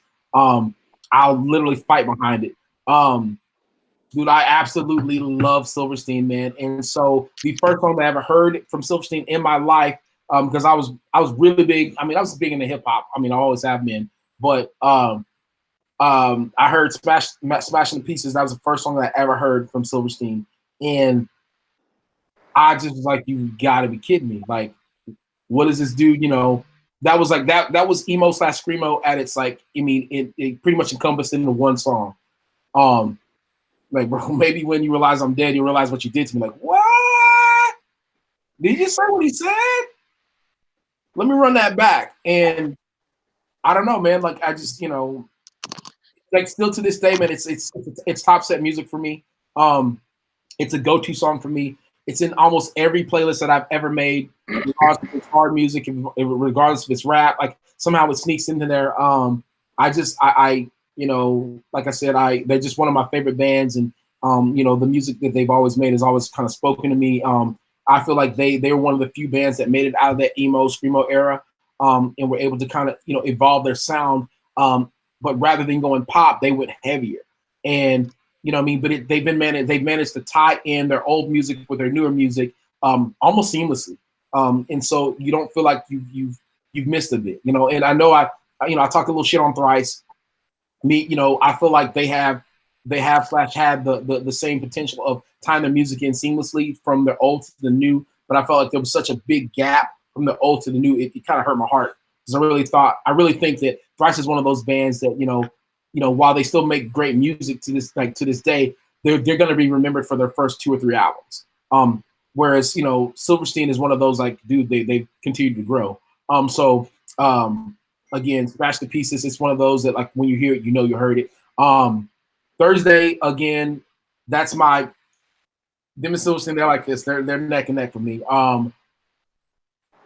Dude, Full Collapse, shit, just like Broken Easily, Full Collapse, I can sing it cover to cover.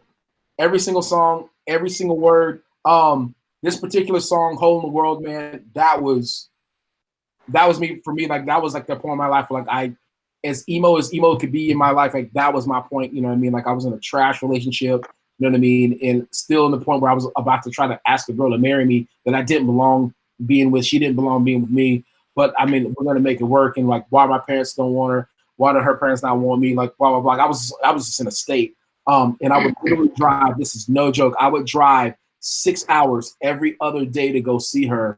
You know what I'm saying, for 2 or 3 hours, and then drive back. You know, because I was in college at the time, and I was, you know, trying to get a few degrees at the same time. So I was going through it, man. Like, I was going through it big time. You know, and so this song always reminded me of driving from Texas to New Mexico. I mean, every other day. You know, it was weird to go from West Texas, where it's like absolutely no anything, to get into eastern New Mexico, where all of a sudden there's snow and everything. And so I remember playing that song when I got to the Texas New Mexico border. Every single time I played that song. And so I don't know. It always played a special part in my heart. So that's why Hole in the World is there, because I literally had a hole in my world at that particular point in time. So I just felt it was, you know, only appropriate that I added that to this list. See You in the Shallows. That was the first song that I ever heard from Thrice. And I am willing to box with any grown man that says that is not the banger of all bangers from Thrice. That song, if it doesn't get you in the mood to get up and go do something, you're a corpse. I can honestly tell you, I have at least 5 scars on my body because of that song. Because I was like, no, I can take 24 steps. I can take that. Put on Thrice, dude. I got it. That was like the number 1 song on my skating playlist, and it was the number 1 song on my snowboarding playlist. Dude, Thrice is one of those. Again, that's a voice that you hear, you're like, oh my God. But it's weird, because first 2.5 albums, I would say 2.5, because I feel like the voice and the delivery changed after the 3rd album. It doesn't sound the same, doesn't feel the same for me. But Thrice is one of those. I just feel like Thrice is such a heavy hitter. And the whole genre of emo / screamo does not exist without Thrice.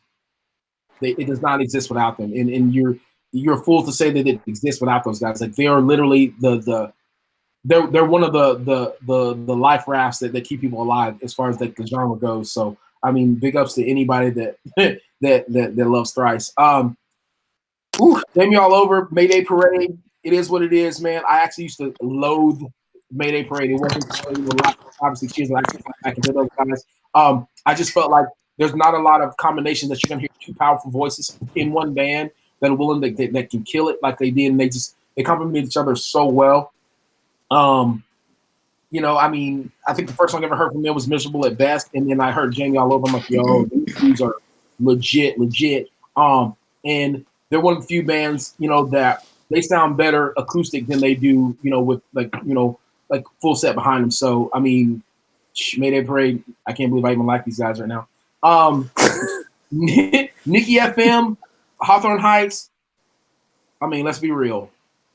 I mean,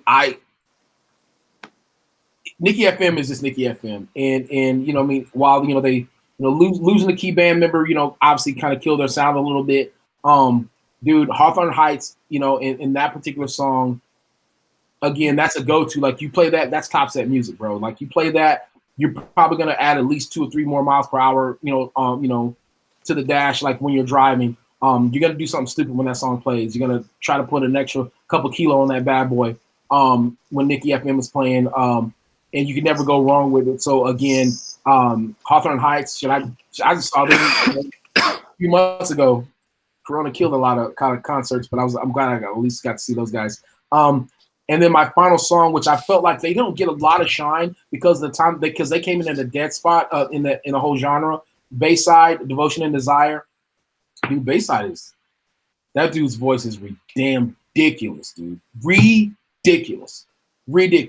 I honestly feel like he has the best voice of that whole era. I really feel like he has the absolute best voice of that era. And he'll probably never get credit for it. But that acoustic album. That whole album that self-titled album was an absolute banger. And Paulo pointed out earlier, like a lot of these bands, and Jordan did as well. A lot of these bands, they never were, you know, like there wasn't such thing as a one hit wonder with emo bands, but they usually were like a one album wonder. And I felt like Bayside, they were almost one of those type of bands that almost had like a one album wonder. But I mean, because his voice was so strong and because the songwriting was, you know, so good, they were able to squeeze a couple good ones out. That's my people. That's what I chose. Again, a lot of those are, you know, obviously they're a lot more, you know, prevalent in terms of people hearing them in terms of rotation. So I feel like I just tried to think of like what are some good songs people could listen to right now that would kind of get them hooked and addicted to this genre, and I feel like a lot of those, at least 5 of those, are really good ones that can get you hooked. Next up, we have the man, the myth, legend, and actually the only one that's actually an active musician, Mr. Apollo. And he's always snacking. You're always snacking, dude. What are you talking about? I only do it for promotional purposes. You see what happens? You always doing a review on he switches over to Olympic lifting, and all of a sudden he's all freaking Sir Snackums. All right, that's what it is, dude. I was doing the same thing when I was powerlifting too, man. I'm just less chubby now. Must be nice. I'm not. I'm bigger than a week. All right, you gotta stay in the 105. I'm 102 now, baby. All right, so not in like any particular like list at all. I just started naming songs that like were like heavy in my rotation when I was a teenager. So I've got the song called "Last Goodbye" by My American Heart.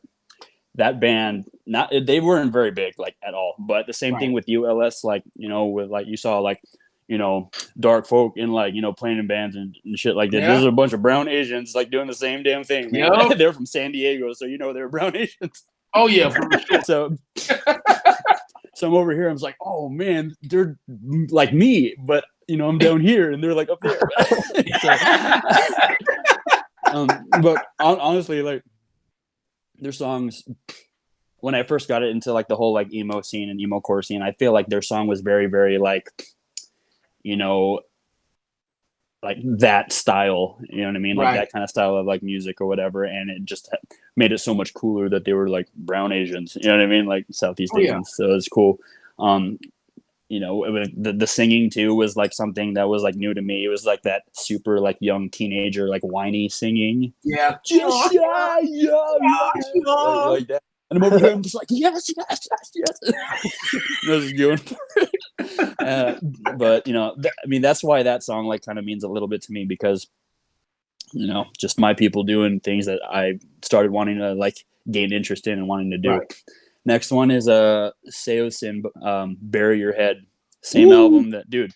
Yo, so yeah, I got into SEOSIN when they still had Anthony Green. So like I listened to like, you know, translating the name, you know, all that stuff. But then I was like, all right, cool. I want to see if I can find more stuff like on them. And this was like before like, you know, all those like streaming services. So you really had to dig for like these bands and stuff.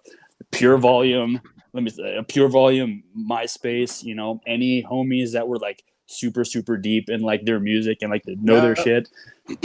So I tried looking up stuff, and you know, Anthony Green's presence in that band was kind of short-lived, you know, for like when they first like came out or whatever. And then they got this guy Cove Reber, who his like debut like full-length album was you know, the white the one with the Beatle on it. Yeah, so Bury Your Head, that was like one of their like singles, and they had a music video for it, like a live music video. And I was like, yo, this is so sick. Like SEOSIN got better, and like the singer Cove, like seriously, like sounds just as good, you know, as like, you know, Anthony Green or whatever, you know, like that's the You can hear Bailey again. She just walked in. Oh no, I didn't hear the dog. I'm talking trash to Paulo over here. So I'm like, it's not an upgrade.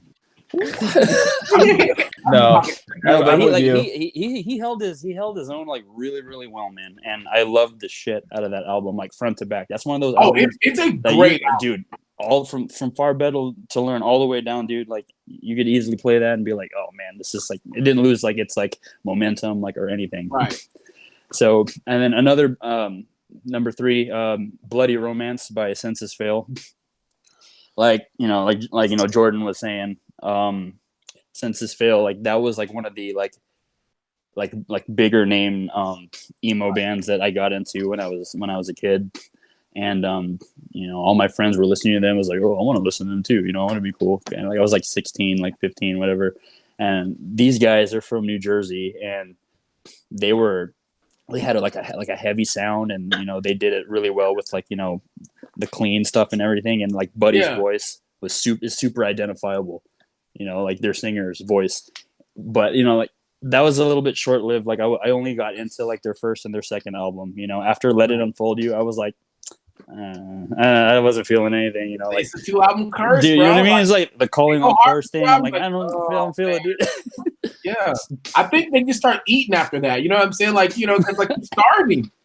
Yeah, you know what I mean? Like starving as an artist, man. So like because you definitely hear hunger, and you definitely hear, you know what I mean, like the pain, so to speak, in those first couple albums. You get to album number 3, you probably got a nice little contract.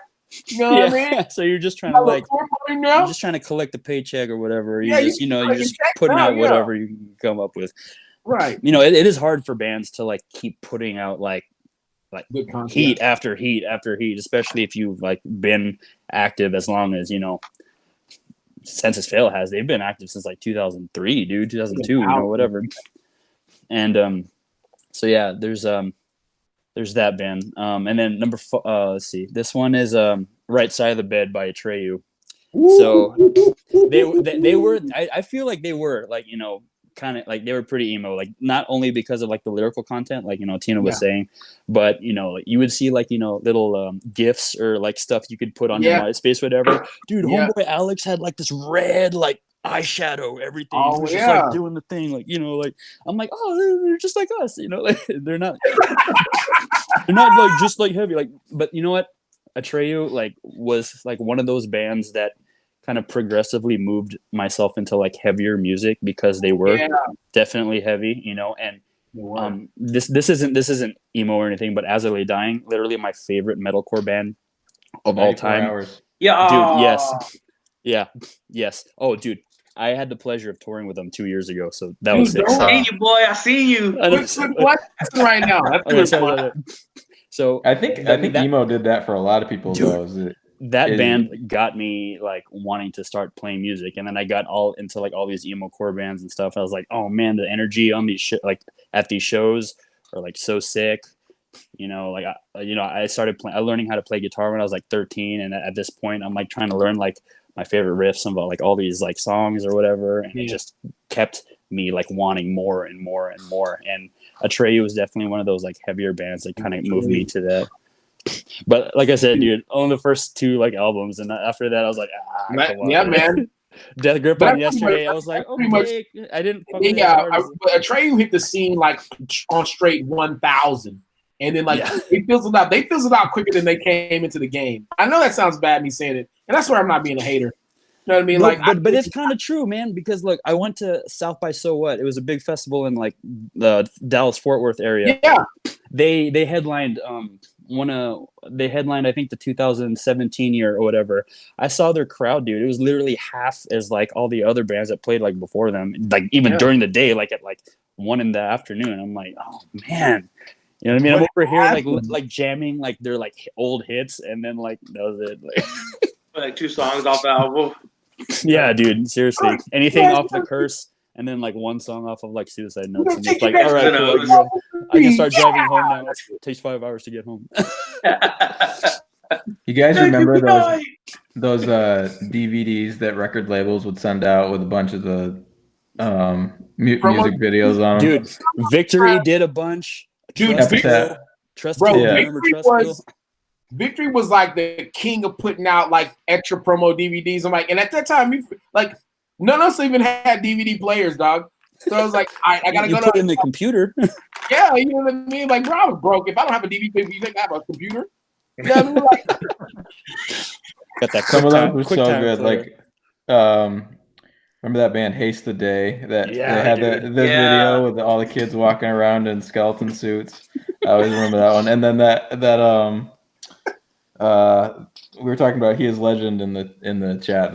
That song, The Seduction, is one of the best videos ever with all the puppets. So good. All right, so like the next song reminds me of that. Next song I got is a song called Streetcar by Funeral for a Friend. It was off of their second album. Their first album was sick, but I think their second album, Hours, I think it's the name of that album. It was just like way like more put together. I think like it was heavier in a sense, like the music was like faster, like heavier. You know, the sing was it. Huh? Do you think the second album was better than the first? I'm gonna say yes, because at that time. No, I'm not hating. No. I'm listening. No, dude, Bullet Theory, Juno, like all those like songs, like from the first album, like they were all sick. But this one, like I was just getting more into just like the riff. You know what I mean? Like, because you're an artist, dog. I'm a fly on the wall. I'm just trying to listen to music. You know what I mean? No, yeah. But so like Streetcar, the riff,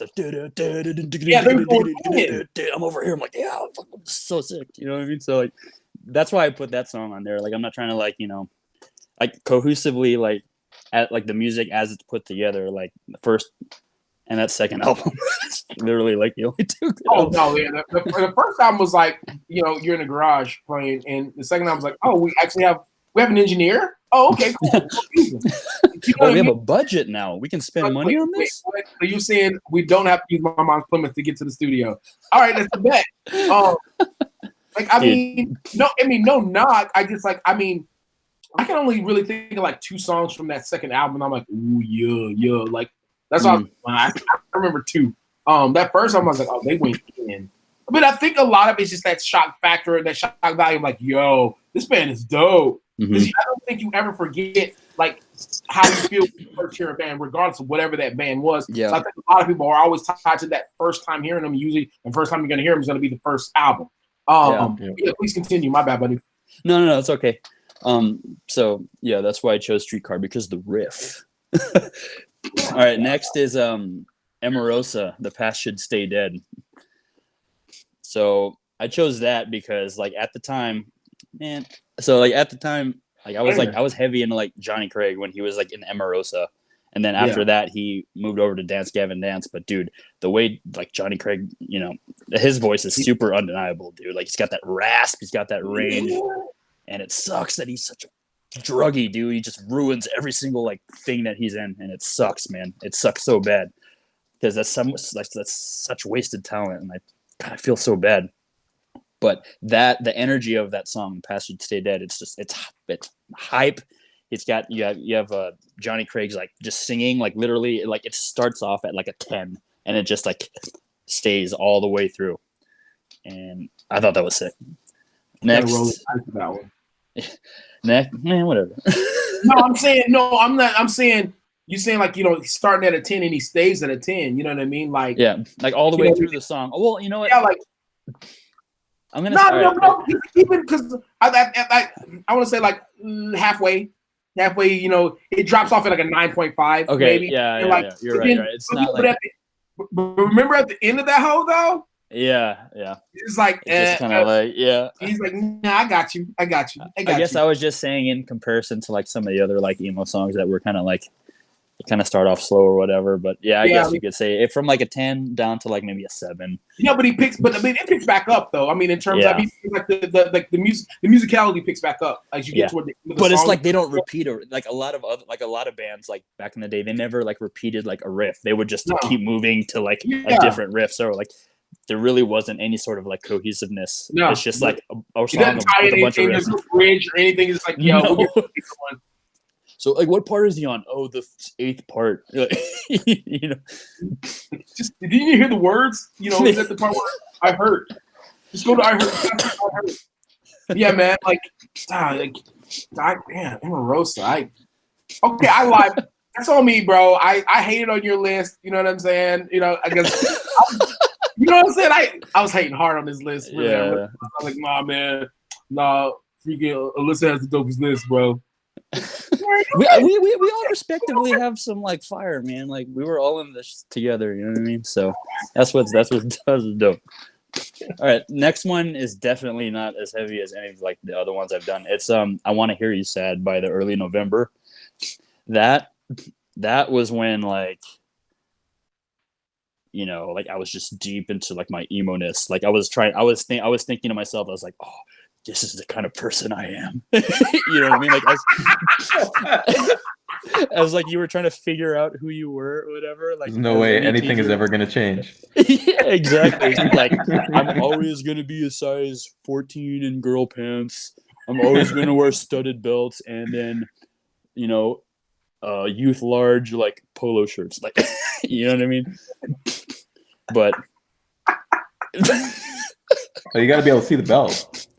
Oh yeah, and it's over the belt loops and to the side, by the way. Right. Yeah. Oh, collar.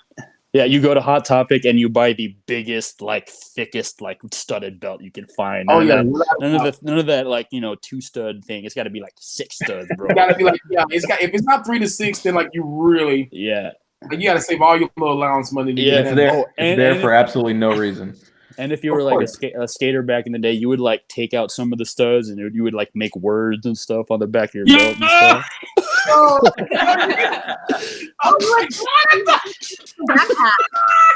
Y'all remember that? I definitely did it. And push them into the backpacks to make words. Yeah. Backpacks. No, those holes were sharp, man. You forget about the safety pins. You got to put the safety pins through the belt. Yeah. Man, I was. Oh my god, bro. I think at one point I tried to be way too skater, even though I wasn't a skater, and I used like a shoelace as a belt. That's what I was gonna say. I always use my shoelace as a belt, and then I would take my studded belt and put it over. You know what I mean? So you got to let it out 3 or 4 sizes. So it just hangs down like long enough so like people see like, yo, he's got a belt. And of course, if you don't have the chain wallet, then you're straight up posing. Oh, I had 2. I had 2 chains. Oh yeah, I had 2 chains. one longer than the other, so that you had. Man, you had the double. Yeah. Oh my god. Man, my cheeks hurt from just reliving that. Bro, what are you thinking? So yeah, but like that song, like Ace Enders, he's an awesome songwriter too. Like right. But that whole entire like, you know, song was just like, it was nice. It was catchy. It was groovy. Like that song was like the first song I ever learned how to play drums. I was like, oh man, this is fun. You know what I mean? But then like but then the lyrics are just like, so God, I'm better off without you. Like, you know what I mean? It's like, yes, I am. Yeah. You're right. Like, so that definitely like made it onto the list because that's when I thought I was just like, yes, I am like just emo. I'm a sad boy. Like sad boy. Freaking guy. And then I want to ask you about this one because it just like I the knife versus face round one. Like, yeah. I need you to elaborate. I need you to please. The band like Drop Dead Gorgeous. It didn't. I felt like this was like the epitome of like the emo like core sound, more core than like emo, but still pretty emo because like the opening line is, you know, like stab me directly in the heart, watch me bleed, but it's just like super like almost like metally. Like it was like heavier than like all the rest of them, and then the screaming was just so high pitched and whiny. And at the time, like all these like emo kids that were like getting into like the heavier stuff, like this was the jam. You know what I mean? And like they only had that like one album, and honestly, this was like the only song that I like fucked with like that whole entire album. So I want to ask you this. I gotta ask you this because I want to see what your reaction is. And honestly, I don't even know if anyone's ever thought about these guys, or they've thought about them, but maybe haven't heard about them in a minute. Cute is what we aim for. Dang, dude, I haven't heard that name in forever. Curse of Curve. Man. I wanted to put that on there, but I'm like, man, dude, I don't know. Like, I mean, guilty pleasure. Yeah, it really is. I was like, I ask Apollo questions because he like his reactions like a lot like mine. Like, no, like when you hear that Cute is what we aim for. I mean, does that belong? Would that belong on this list? Do you feel like it belongs on this list, or you know what? They just up outside the box? I would say yes, man, because like, you know, the whole emo like genre, like it's, you know, there's definitely identifiable like sounds and like bands and songs, but then like, you know, a lot of us, I say us, like emo kids, like us, like we all listen to like different shit, like more heavy than not, more kind of poppy than not, more, you know, this and that. So, you know, I would say yes. Like I would like I said, like at the drive-in, you know, like Motion City soundtrack, like all those like bands, I'd be like, yeah, absolutely. Like that's because that's what we all like listen to. You know what I mean? You know what my perspective of bands like that was it was like there were these bands that were just making music and they kind of had this shared experience and came to a new genre. And then there were bands that tried to fit the genre, and that's what it sounded like more to me than something authentic. You know, they were patches. I feel like a lot of those bands kind of came in. They came in when there was like a window of opportunity. Like, all right, cool. There's some bands have died out. We know this is, you know, either you were very, very talented as a band, and you know, I mean, obviously you stood out, or you didn't have to have much talent to have a band. You just have to have like, you know, a nice gimmick or whatever. And you know what I mean? Like, I know if I sing like this, then I'll probably get some people, you know what I'm saying? You know what I'm saying? Like, and like with cute is what we aim for. Like, I mean, I never really thought they were dope, but that Curse of Curves was always like such a guilty pleasure. I'll openly admit that. Because like those emo kids were like, dude, you listen to what? You know what I mean? Like, nah, you know what I mean? Like you getting a radio play with those guys, but I'm always like, you know, like kind of curious as to what people think. Like, you're like, man, well, why didn't anybody put them on there? Like, I personally didn't know if I felt like they belonged because they just were so short-lived. They were so you really kind of on the outside looking in. I want to kind of ask you about that, Paulo. I also wanted to ask you about, I mean, in particular, Atreyu. Like obviously, you know, Right Side of the Bed. Like that whole the whole album, The Curse, is just fire.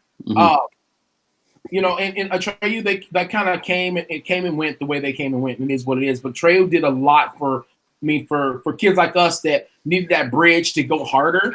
Yeah, you know, like I absolutely. feel like they were one of the few emo bands, if you want to call that emo slash emo slash, you know, heavier rolling bands that gave us that introduction into heavier music. At least I know they were my bridge. And I remember when they came on the scene, how much promo they did for those guys. Absolutely. I don't know if you guys remember, but when Atreyu came in the game, like they were one of the few that they were doing hella promo for those guys. Yeah. That's how I found out about them, because Victory had that like sampler, and I'm like, right side of the bed. Dude, what? Did you? I think Victory had one promo DVD that they gave out. Like there was like 3 Atreyu songs on that. I'm like, wait, so you're meaning to tell me that they're better than all these other bands you have? Because I didn't think they were.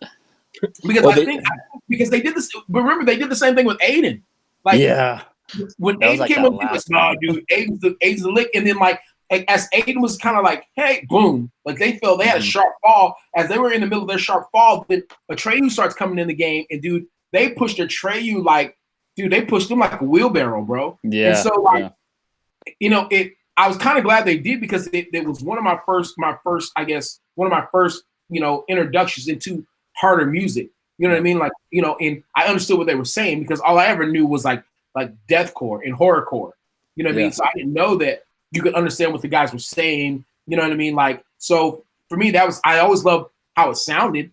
I love the riffs. I love I love the double bass. I loved all of that, but I did not understand what they were saying. If I couldn't understand what you're saying, I didn't want to listen to it. Yeah, well, see, with Alex, like the way he like screamed, it was very much like head voice. So he was like faking a scream just in his throat. So it wasn't really screaming from like. He wasn't using diaphragm at all. It was all neck and throat. Yeah, you turn the volume and the gain up on your microphone or your system. You tell your sound guy, I can't hear myself. It's like, well, why don't you scream like for real? Like, you know what I mean? So yeah, I mean, and especially, I mean, once you see him, like when you see him live, like, oh yeah, dude, they're definitely a studio. They were a studio. Yeah. They were a studio band. You know what I mean? Like I'm ashamed to say it, but they were a studio band. My bad, dude. I just keep cutting you off.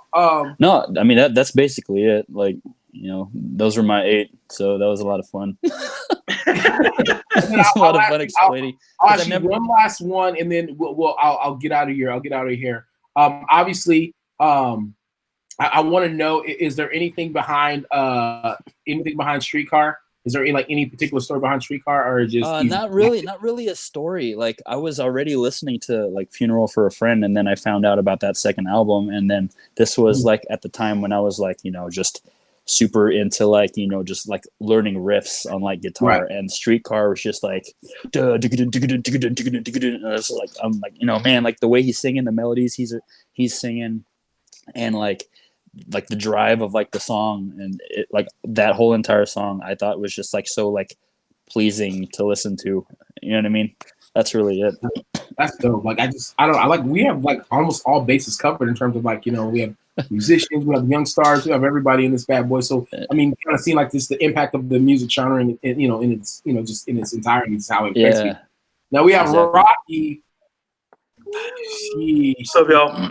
What a big Rocky out. Rocky's got a good list too, man. You know, Rocky's got a real good list. Oh, we got some heat on there, people. All right, you're on. You know, I try to do what I can do. First off, I want to say I had a couple from your initial list that I was going to put on, but I let you have those anyway. So like, I'll let you have them, whatever. Right? Oh, what a good friend. Right? What can I say? But yeah, for sure, like what really got me going into like the emo scene and all that stuff, I guess you could say, was definitely Hawthorne Heights. Like you said, Nicky FM was one of those ones where it's just like, damn, man, like the blend of like the clean and the gritty with the screaming and stuff. I was like, damn. And then they were like the big reason I went to my first Warped Tour is like I had to see Hawthorne Heights. They were the ones I wanted to see, and it was just an epic Warped Tour anyways, because My Chemical Romance was on the bill, Ben Sevenfold, Atreyu, you name it, like they were all there. That was a big year, and I think it was 04, maybe 05. I think it was 04. And so that's what kind of led me into that genre, getting into all those other bands, which I thought was super cool. So right, that's cool that you said Nicky FM and not like the typical Ohio is for lovers or like. I feel like that was a lot of them. Like Ohio for lovers was cool, but like it was so EFM was the one that I bro. felt like you really felt that emotion through. You just like, especially with the breakdown towards the end of the song, there was, I felt like there was more emotion in that song versus the radio friendly Ohio is for lovers. That was the one. I do agree with Rocky. I mean, because like the way Nikki FM just starts, like, I mean, you start with this like, and I'm like, are you whispering? Like, are you whispering to me? Like, are you like, it makes you want to like, he's whispering, and then all of a sudden, oh no, just you have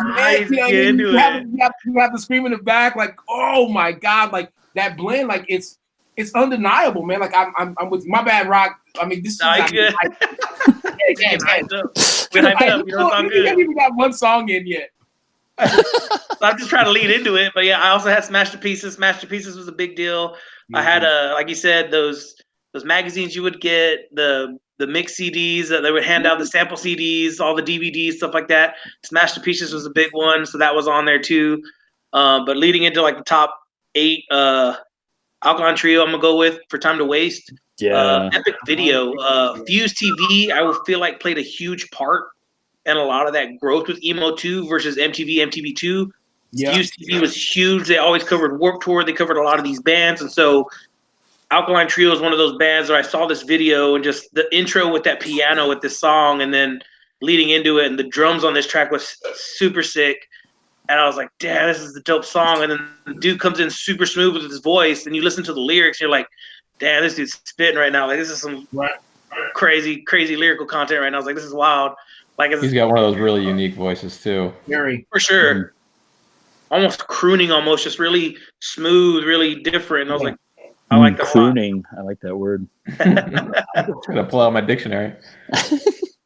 Next, I had a AFI, The Leaving Song Part 2. Yeah, dude. I feel like that whole entire album was insane. I bought that. I remember I bought this album at a Best Buy in shirts at the Forum on a whim. I was like, hey, this is dope. And then it's crazy just like hearing this album versus their previous stuff, which is so much more punk.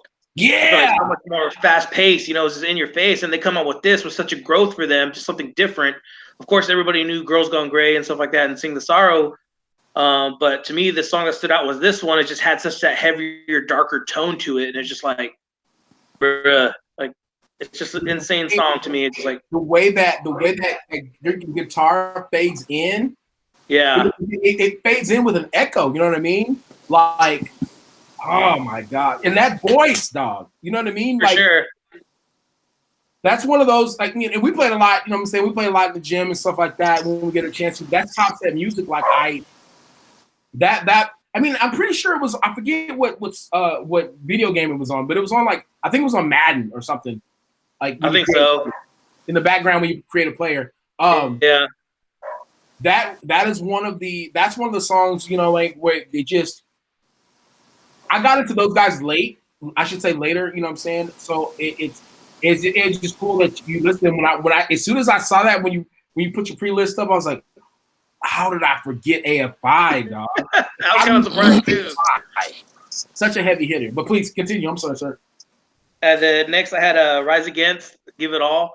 This is one of those ones that's like you're just angry. It just let everything. It was a release of a song. It was like you heard that song, you just like going through, and especially if you watch the video too, it just like it was just a release of a song. Like you're angry, you're mad, whatever. It's just like you just let it out. That aggression. It was cool, fun song. And just every time, I remember the first time I heard it live, and I was like, I went insane. I was like, this is such an epic song. It's like, this is dope, and then especially the crowd behind it, like he's basically in the crowd too on top of it. And it just, Rise Against definitely has some of the hypest fans that you will ever come across. That's for sure. Let's see. Next, I had Circus Survive. The difference between medicine and poison is in the dosage. It was hard to pick this one because this whole album for me is like a top 8 for me. It's just one of those ones that just blew my mind at the time. Anthony Green's voice was just ridiculous. I remember I'd go over to my homeboy's house. They would get done jamming out, and then we would hang out afterwards. He'd play some music. We're smoking out, and I remember just hearing this album, and I was just like, "What is this? And then just like it almost gave you that natural high. It's one of those albums I could just jam like in a dark room, just laying down on the ground, just like and listen to it, just it's a cover to cover. It's a cover to cover album. Yeah, for sure. But this was always one of the songs that always stood out to me. Had the pleasure of watching this a couple years ago. They did this album from front to back, and it was just super dope live. Like it brought me to tears right off the bat with the first song, just because the whole entire crowd like behind it, and you could see Anthony Green on stage just like blown away just from it. Just it was just amazing, just chills. Just awesome. I got a funny Anthony Green concert story. I said I've got a funny Anthony Green concert story. Shoot. I saw them like 4 or 5 times, but after one of their shows, he at the start of their set, he walked out with a bag of potato chips, which as a singer is just a funny thing anyways. But so he puts the bag of chips down, when his first lyric comes, and they finish their set, and they're, the guys on stage are cleaning off the stage, and I yell up and, hey, can I have the rest of your chips? And the roadie laughs, and he looks at Anthony. He says, hey, he wants your chips. And he just laughs, and he's like, yeah, sure, whatever. And so I was like 16 years old, and I ate the rest of Anthony Green's bag of chips, and I kept onto the bag for years, but I don't know where it is now. Hell yeah.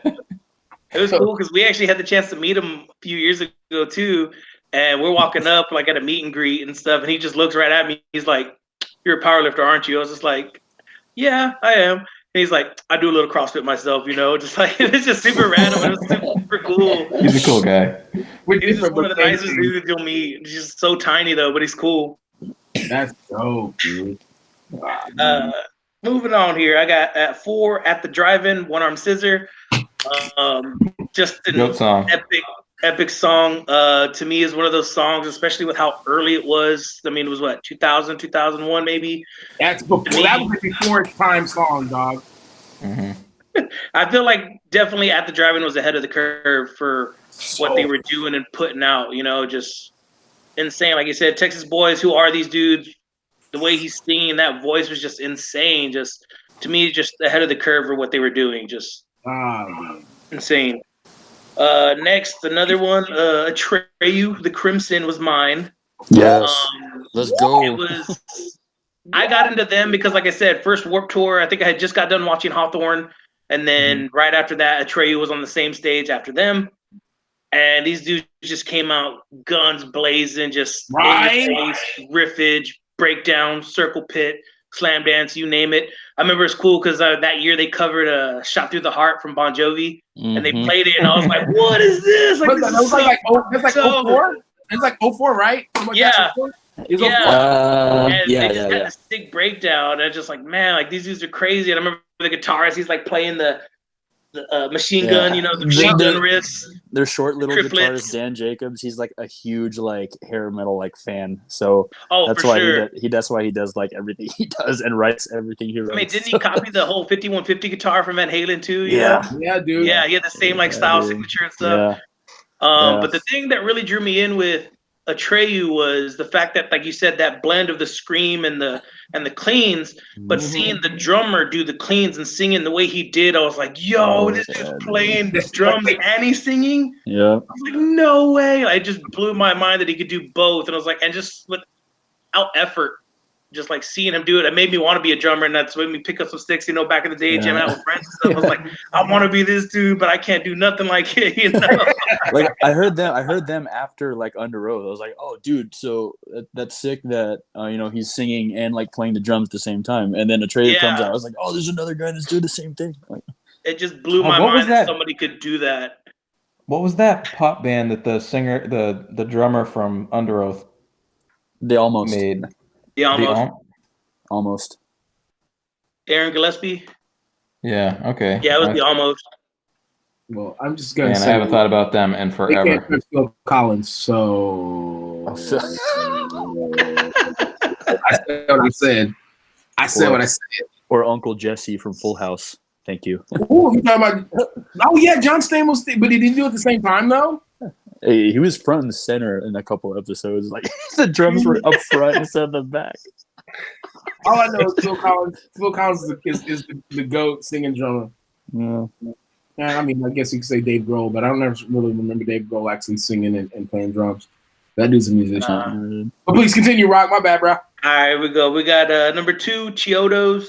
Baby, You Wouldn't Last a Minute on the Creek. It's definitely one of those songs where I saw the video first from one of those like Music Equals Live or something. I don't remember what it was. I got compilation DVD, saw this song on there. It's like, yo, this is crazy. And then I saw them live, and just Craig just had a crazy just presence about him. I remember just being like a tabletop where my feet were there, but my body's horizontal. Like the crowd was just swaying so much. It just they put on an insane show, and just I remember that song. It's just like one of those like the meme or whatever. It was like the little kid. He's like, ah. That's how I feel like at the end of that song. You know, just crank it up to 11. It's just like, oh crap, you know. And then finally, the last one is Under Oath. It's dangerous business walking out your front door. Again, this was the top band at the time for me. You go to Warped Tour, you go to see Under Oath. Like they held the extra time slot, the main stage, whatever. Probably 4 or 5 years in a row that I went almost every year. Just they were the main ones, and everybody went and saw them, you know. And then I remember seeing them at White Rabbit years and years ago, and I'll never forget this song. Because this song was towards the end of their set, and then it gets to that middle part where it's kind of like chanting, and like the lights just go dark. That in the background was just their O just glowing back and forth, black and white.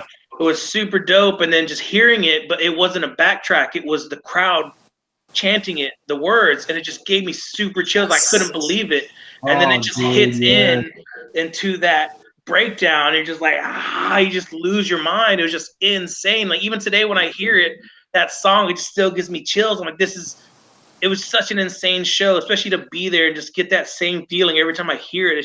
It's nuts. It's super cool. It's just like, that one will always be like top spot for me for like emo, you know?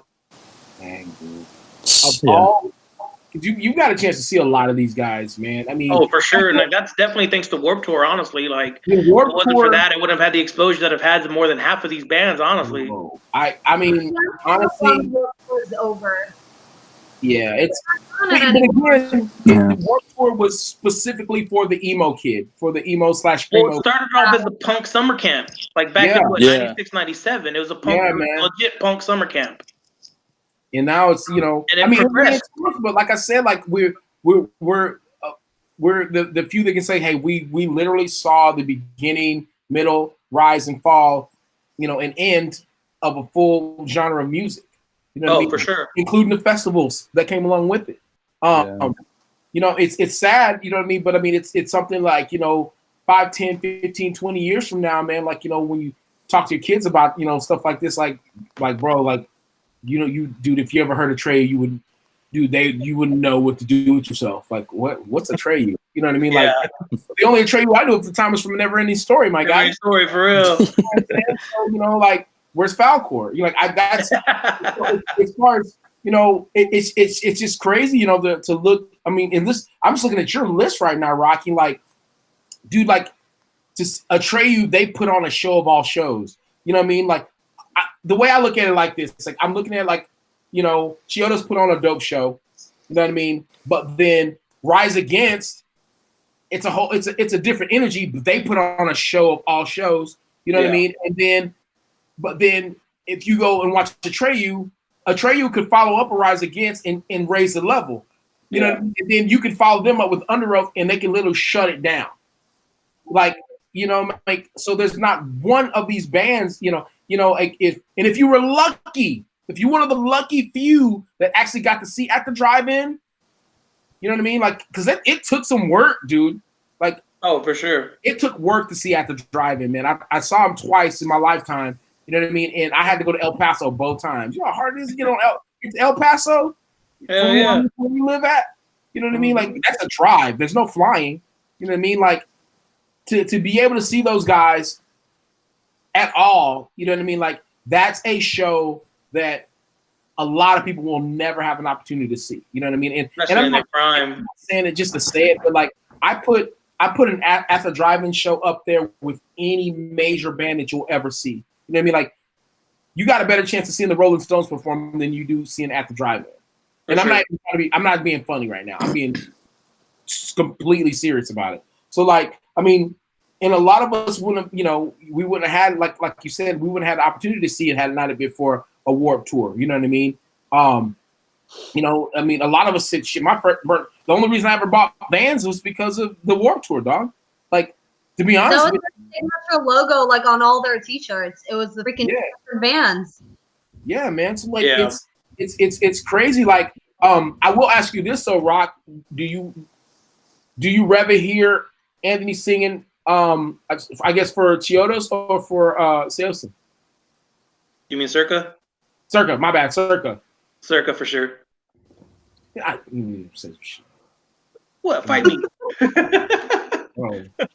I was always a bigger Circa fan than I was Seosin. Like, I like Seosin, but Circa to me, especially with that album, like that was the first album I heard, and just to me that one will always stick out with Anthony, like hands down. I was a Circa fan because I was an Anthony Green fan. I think I guess I was aware of Seosin before I was aware of Circa Survive. So I don't know. Like you said earlier, I think it's what you knew first kind of thing, probably. Yeah. But I do feel like, I don't know. I feel like Circa sound was just, I mean, I don't even want to sound like that, but I felt like Seosin sound was just, it wasn't as polished and as dope, I guess you could say, as Circa. Dude, Circa shit was just fire. You know what I mean? Like, they never really, you know what I mean? But I feel like a lot of it had to do with the fact that, I mean, Anthony was more polished by the time he got to Circa. So I mean, you know the sound that you want versus the sound that you're trying to find, maybe. And so I mean, you can, you know, have a better influence in terms of, you know, what you're trying to say and what you're trying to impact and who you're trying to impact as a result of that. Yeah, he was like their singer. Go ahead. It was like he was their singer versus with Circa Survive, it was his band kind of. Yeah. You know what I mean? So like, you know, I mean, it's dope seeing. Like, don't get me wrong. I mean, I Circa, man, they're dope. They will forever be dope. You know what I mean? But I think it's just, you know, that special place in my heart that I have for Seosin. I don't know, but then you know, I remember doing that. When Rocky and I were talking about that. I guess what is it, the tournament that they had with all the bands and bracket. And like that with all that the bracket, like, dude, there's so many bands that are left out on a lot of these brackets that people just they don't necessarily pay attention to. Like and again, we both kind of came to agreement that, I mean, that, you know, Kohi probably didn't even really belong in that group. You know what I mean? Like, but, and of course had, you know, I couldn't even believe that. I mean, I think Jordan, I think you and I kind of talked about, or maybe it was Alan. I think all three of us at some point talked about, like, I mean, I know Silverstein, I felt like they should have been in that, you know what I mean? I felt like, you know, was AFI in it? No, AFI was in it. They weren't in it. Was not in it. No, I don't think so. Like there was a couple other that weren't in it. Like, wait, well, why aren't these guys in this, you know, in this list? And I think that, you know, for me, that's that kind of, you know, that's kind of a sign of how broad people's tastes were within this small genre. Had so many different styles and tastes within it that like you could easily, you know what I mean, that you can easily kind of get caught, you know, on one side or the other, because it did have a hard side, it did have a softer side, it did have a kind of whiny side, it did have kind of a crying side, it did have, you know what I mean, like a super screamo, like let's get into the pit side. When you did have people like, hey, let's hug trees, you know what I mean, and be nice to each other's side. So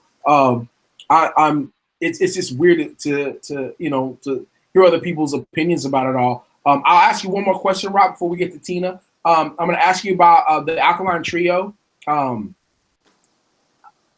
As far as your reason, I mean, you kind of gave your reason behind picking this particular song, but I mean, like, where are they in terms of like your introduction into, you know, into the whole emo / screamo scene, I should say? Like, were they like one of the first ones you heard? One of the, you know, like one of the last ones you heard before, like, all right, time to go to a new one? Or, you know, like where were they, you know, where were they at as far as that all that goes? I feel like they came around like the middle of it all. Yeah. Because I feel like this song was, I think that album was out 07, I believe. So it was still around that middle period, I feel like. You know, like I said, Fuse TV was like the biggest outlet for a lot of that genre and stuff. You know, like they played everything from MCR to Fallout to Panic to like Under Oath, like you name it, Maylene, the Sons of Disaster, stuff like that. It's just they were the channel to watch, and I remember just they would have their power blocks of certain stuff, and this song was like in their top 10, almost like their TRL, I guess you could say, version of it. And this song was consistently in that top 10, and just it grew on me. And then I think they came out with Mercy Me, which was on JP's list, and that was another big song also that I really enjoyed from them. But like to me, Time to Waste was one that just really stood out. Just everything from front to back with that song. Just, you know, just like I said, they were definitely more of the middle ground, kind of towards the end, but more, I would say, that middle ground. I'm with that. All right, Tina, pulling up the rear. Time. You could have squatted, Tina. I know. I should have just kept you guys in the back while I was squatting. So my mix of music is like a lot of like poppy stuff, and then there's a lot of poppy stuff with some hard stuff, like From Autumn to Ashes, short stories with tragic endings. I don't know if any of you guys have listened to that, but apparently I like the 9+ minute songs because I got 2 of them in my list. Jeez. But I love that song, aside for like the 1.5-minute intro that's in it. They could have done without the first 1.5 minutes, but I just love it. And I always loved it just because it took you on like a whole storyline with just the soft feels, and then it just got hard as fuck. So it took you on a ride with like being like super emotional into it to getting kind of angry with like the hardcore stuff. But that was just like, it was one of those songs that I just always listened to, and I kept it on repeat just because it never got old because it was so long. True. But I mean, I love that song. And then Constantine, Something Corporate. Something Corporate just always had like a piece in my heart, just because it kind of just took you through a feels bus. Right. So I mean, I don't think anybody has ever listened to Something Corporate and not heard Constantine. So like we had a whole spiel about that. Like they finished their show with that song and never wanted to get off stage. But yeah, that's another one of the songs that I just always listened to when I was going through like my emotional feels bus phase. I'm pretty sure I was like early in high school when that song came out. It's crazy. I don't even feel like I'm like one of the young ones in this group. I'm 33 years old, but that song's just like so old, I feel. I mean, that song is about as long as a movie, Constantine. So like, yeah, dude, it's freaking for real. You start listening to it in 6th grade and you finally finished it like when you were a freshman in high school. You're good. Yeah, like, basically. Yeah, I mean, started in 2001 and ended in 2002.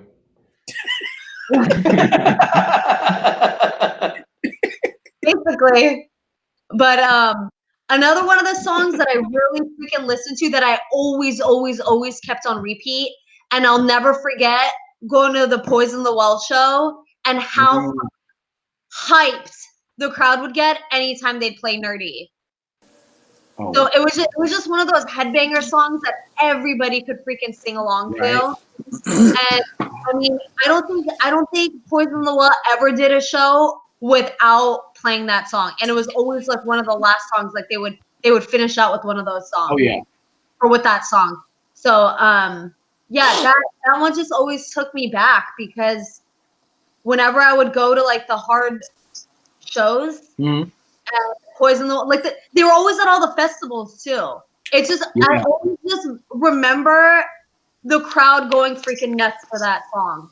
So when I was going through my emo phase, that's just one of the songs that just stuck out to me when I was like, all right, we're going to put a music list together. And you said no acoustic. I'm like, all right, I'm throwing Poison the Well in there. Nerdy's going in there. And then I had to throw the Atreyu in there because the curse was just the freaking go-to album for everybody. That album is GOAT, dude. Mm-hmm. Yeah, dude. There was like 3 or 4 of us that had songs from that album in there. Mm-hmm. So, if you look at all the lyrics of all the songs that I picked, I feel like they're all like relationshipy, going into relationships, getting out of them, getting over breakups. But I guess that was just always the vibe that I went through with my entire music list with my emo stuff. But I mean, I guess that's like how all the emo songs were anyway. Yeah. But yeah. I don't know if anyone ever listened to Sugar Cult or if any of you guys have. I think I did. No, I didn't. I honestly, it may have been you on the list of the only ones that listen to Sugar Cult. I didn't like the name, so I was like, I'm good. All I remember is the name. I don't remember his. Alan, I feel like Alan actually listened to him. He just doesn't want to admit. Did you listen to Sugar Cult? I know the name, but I could not pick out a song. Dude, that's crazy. I remember. Well, I mean, I don't think they ever got like super big. I just were they West Coast? Yeah, they're super West Coast. Yeah, that's probably why. Yeah. But I remember seeing them on like one of the super tiny mini stages at Warped Tour. They didn't even have like a main stage. It was like you went through like the merch grassy area to buy your merch at Warped Tour. And then they were just like on a small little like side stage under like a tent. Yeah. And I remember like just rocking my ass off, and I would always wind up going to see them because they would do Warped Tour in like LA, and then they would do one in like Ventura County, which is like an hour away. And I remember talking to them at the LA show and then seeing them like the following weekend at the Ventura show, and they remembered me. So I wound up like they had the 10:30 slot, the 10:30 a.m. slot. Yeah, it was like they had it. Yeah. But I remember just always going to see them, and I used to just talk to them all the time through MySpace. And it got to the point whenever they wound up having shows out in like the LA area, they would just mail me tickets.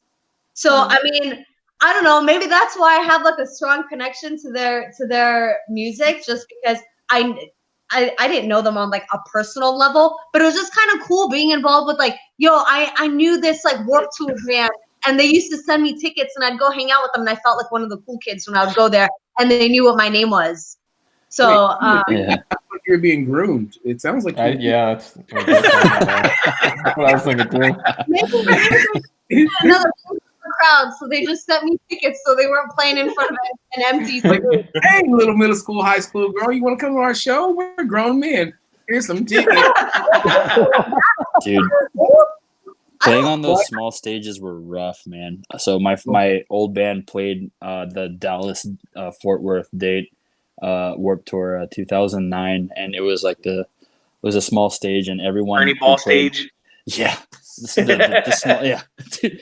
And everyone had to share a back line. So like all the amps like were like all there, like the drum set too. So like our drummer, like I was in a death metal band back then, and our drummer has like a massively extensive kit, and he had to like make do with like a little like 5-piece little like whatever and like 1,000. Was it even back like a little drummer boy? No, it was a nightmare. It was funny. Okay, y'all right by the funnel cakes? That's we were by the porta potties, dude. You want ice? You want to shave ice? So we do this. All right, guys. Next time we got up, let me get back on that. Let me get a bite. All right, keep going, Tina. Swing Life Away. That Rise Again song. I'm with it. I just have this emotional connection with that song because I remember I started dating this guy back like way before Joey existed. And we dated for like 8 or 9 months. And I remember, this is going to sound so cheesy, but we wound up breaking up because his mom said that I wasn't Persian enough to be involved with the family. But we had yeah, not racist. But I remember we had tickets to go see Rise Against, and we were so cordial because we used to do CrossFit together, so I used to always be around him anyway. And then I wound up going to the show with him, and we went as a group, so it wouldn't be weird. Mm-hmm. But I never got over that guy. And then when we went to that show, I remember when that song started playing, he held my hand and I was just like, all right, it's going to wind up working. It's going to wind up working. But it didn't wind up working. But I love that song because it kind of took me back to my feels moment of being at that show. And I was like, maybe relationships can work. Maybe music can bring people back together. But it wound up not working. But I mean, it was sad. But I mean, I'm still cool with the guy now. I'm friends with him. But yeah. Ellis about to lose it. Oh my god. Why are you doing it? That's everybody know. On a serious note, though, like everybody knows every word of that song. I feel like. Hell yeah. It's a fun sing-along song. If you took my list and like looked up all the lyrics, you could tell this list came about when I was in like my breakup love phase, and because every song on my list is basically like Yellow Card, Miles Apart, like long distance. I'm staring at Miles Apart right now. I'm like, I can't wait to hear the story behind that. I mean, I don't have a story. I mean, I dated a guy that lived like a little bit over an hour away from me, but what's crazy was like I was young, man. But this was a song that I just always used to listen to on the drive over there because I was like, all right, it's gonna be like it's not like a long distance because it's like an hour away. That's not long distance. It's not like a different state or anything. But to me at the time, it felt like long distance. This was just a song that I always used to listen to when I would drive out to go see him. And it was Southern like California. He was like a mile away. no. That's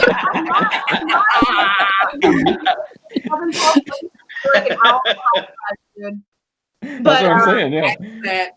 A full hour in Rush hour in the alley. LS talking about driving 6 hours every other day. And Tina's like, I sat in traffic for 2 hours. Dude, LA traffic. But yeah, that was just a song that I always used to listen to whenever I would drive out to go see him. And it was cool though because I got to drive like along the coast to go from Los Angeles. So it was like full blown like Yellow Card vibes. Oh my gosh. Like roll the windows down, open up your sunroof, let the sun shine down, and you just blast Ocean Avenue. Driving along the coast.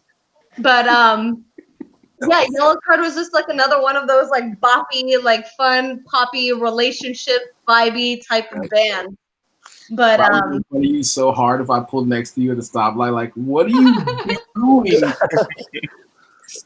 Wow. You wouldn't vibe. Come on. That's awesome. Yellow Card was one of those bands that like you liked them, but you didn't want a lot of people to know that you liked them. You know? Yes. Like, you know what I'm saying? Like, am I lying right now? Like, bro, you know who's dope? Yellow Card. Don't tell anybody I said that, but they're fire. You know what I mean? Like, looking back on it now, I can completely. Oh, dude, I was all about Yellow Card, but at the time, like, nah, bro. Probably gonna listen to some AFI. Probably up on Thursday. You know, nothing big. What about Yellow Card? I don't even know why that's on my playlist. I don't even know why that's on my CD. Who burned that on me? Yeah, so man. Like mixtape for you. Yeah, man. Let me see. I do want to know. Let me see. Where's it at? Obviously, man. Everything is just relationships. Okay. All right. We'll talk about. I know, that's what I'm telling you that my entire playlist. Let's talk about Bleeding Massacre. We'll talk about Atreyu Bleeding Massacre. Okay.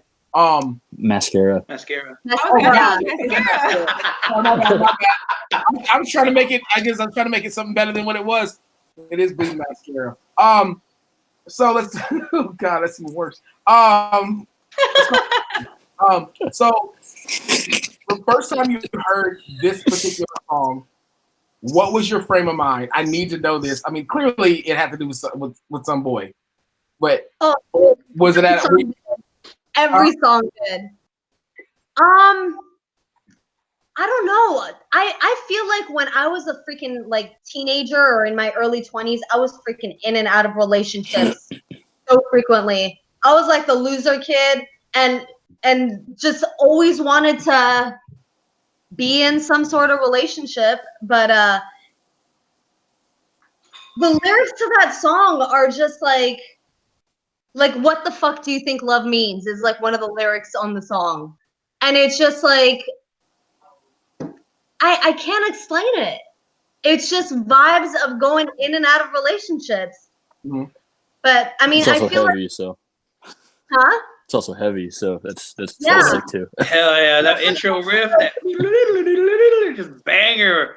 Yeah, I mean, I feel like this song, because it's a banger and it's like getting out of relationships, and it's like if you're not the one that ended it, you're freaking angry. So you're just listening to like love, emotional attachment, like angry songs, and this song just was a bop for me back then. It was a bop. You get dumped a lot back in the day, or did I what? Did you? Yeah, dude. I was like a loser kid who tried to get into relationships and they wound up never working. But that's why yellow card, miles apart, got to do the long distance thing. You don't do them that often. You hope it works. Oh my god, bro! Like Tina, It's like you look to songs for advice in your own life. Yeah. Yes. What do I do? Tell me, yellow card. Come on, bro. Yeah. What do I do? Like, that's okay. By the time it's over with, I'll make my decision. Yeah. I don't know if you guys have been paying attention. Like I'm gonna make. Hopefully, I can edit it to where people can really like pay attention. Like I'm watching Alan, his reactions to a lot of this stuff, dude. It's like classic. Like I don't know if you guys like she'll like say something like. Hey, Alan, are those reactions like relatable reactions? Like you're like, yeah. My list is like I went through and mine are like half are like my relationships and half, like I said, are other people's relationships and shit. But I remember I was going down the list. I'm like, wow. The exact same thing where I'm like, every single song is, oh, wow. Should I swap something just to feel better now? Like you have songs, and then you gotta like. What I need to do after this is over is just take my entire list of songs and just make a little chart with the lyrics of all the songs, and everything is like, I hope she fucking dies. What do I do? Like, look how pretty she is when she falls down, and like, I hope you choke. And it's like, it's all like, oh, dude, it's all like breakup, love, relationship, advice-y type of songs. That's my life. When you look at this list, I mean, I don't know if you're fortunate enough, like, to have any of your playlists from like back in the day. I still have a lot of my old CDs and old mixes that I made, and you like realize like where you were at that point in your life. You know what I mean? Like, dog, I was on some other shit back then. You know what I mean? Or like, was I really that depressed? Or like, yeah. I mean, here's the thing. Like at that point, you really lean on music so heavily. You know what I mean? Like you really lean on it to determine your mood. You know, because like you don't really know. Let's be 100. Like if you need music as much as, I feel like we needed music at that particular point in time, you do not know who you are.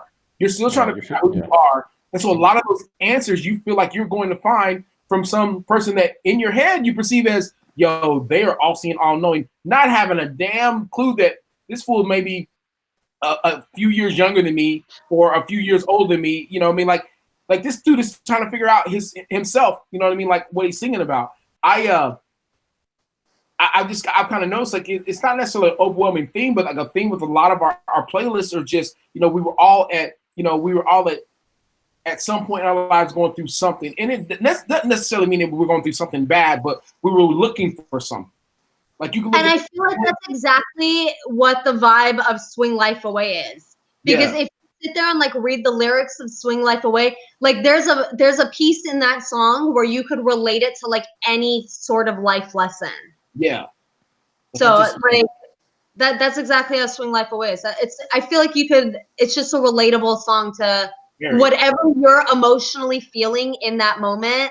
You could take a piece of that song and be like, I get it. This is it. Like it's relatable that way. So I'm gonna tell all you guys, like you guys all probably know the song Swing Life Away, but if you pull up the lyrics to that song and just read them, like you'll get some sort of life lesson out of that song. Rise Against yet again, one more life lesson. Now I don't, dude. I honestly, man, like I'm super stoked because like one, I mean, I'm probably gonna do this. Hell is gonna have to be like probably a 2 or 3 parter, which is cool because it's gonna give people content that they can listen to. But two, more importantly, man, I feel like I mean, us putting together this list, man. I mean, I feel like we covered almost any and all avenues of the whole emo screamo era.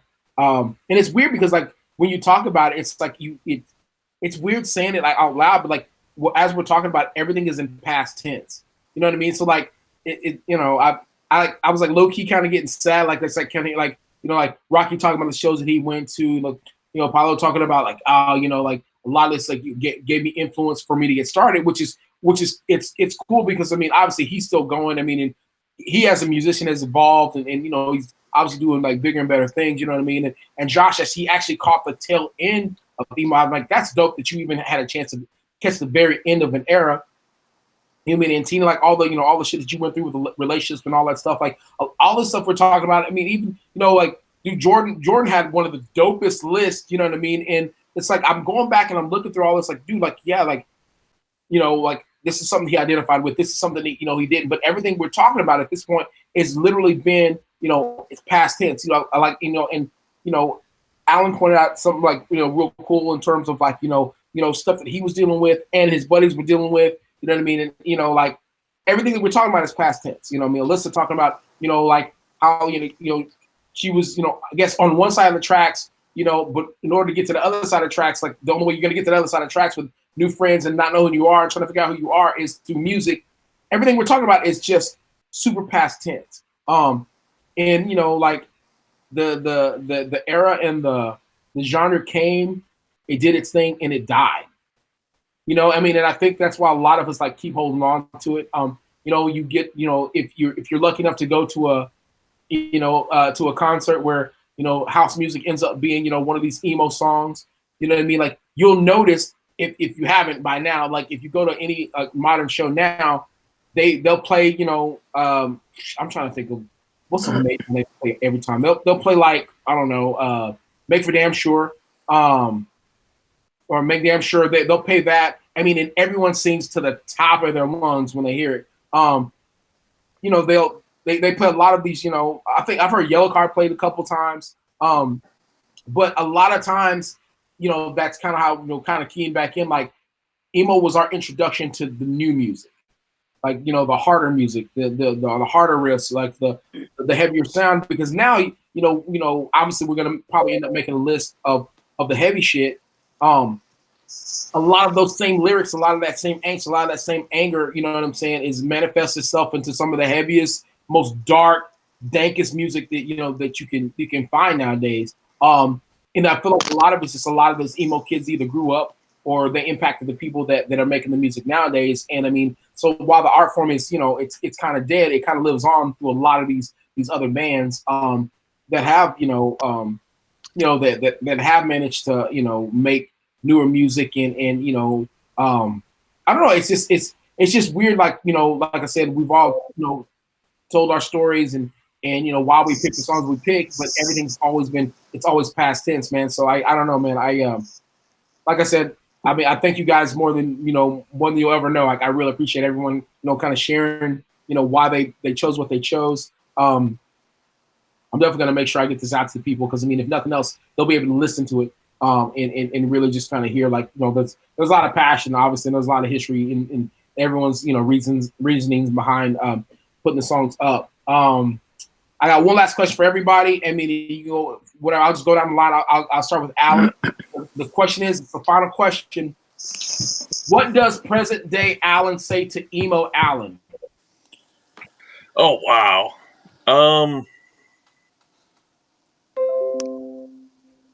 That it everything was absolutely something to build on and absolutely worth like it's just a foundation for just the the relationships you went through and like the friendships you made like through the music and things like that. Like just don't shy away from them.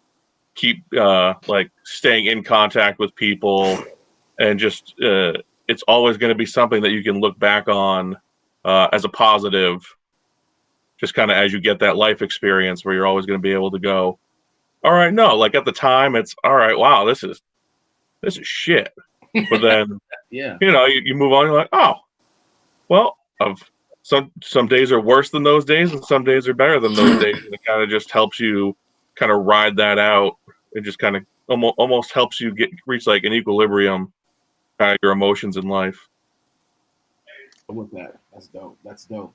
Jordan, what does present day Jordan tell emo Jordan as far as the song that's going to get emo Jordan through everything? What's the one song that you would tell emo Jordan to listen to? It's going to get him through everything. Oh man, I thought I was getting the same question. Wow, brother. Right? I'm not trying to think of the answer. I was gonna say, yeah. I got the perfect answer. Nope. Girls' jeans belong on girls. That's good all. The one You took my answer. the one song. Oh boy. The first thing that pops in mind got you through a lot. Oh man. The one song. Man. I don't know. I think it's got to be the stuff that isn't so emotional. It would be my answer now. Like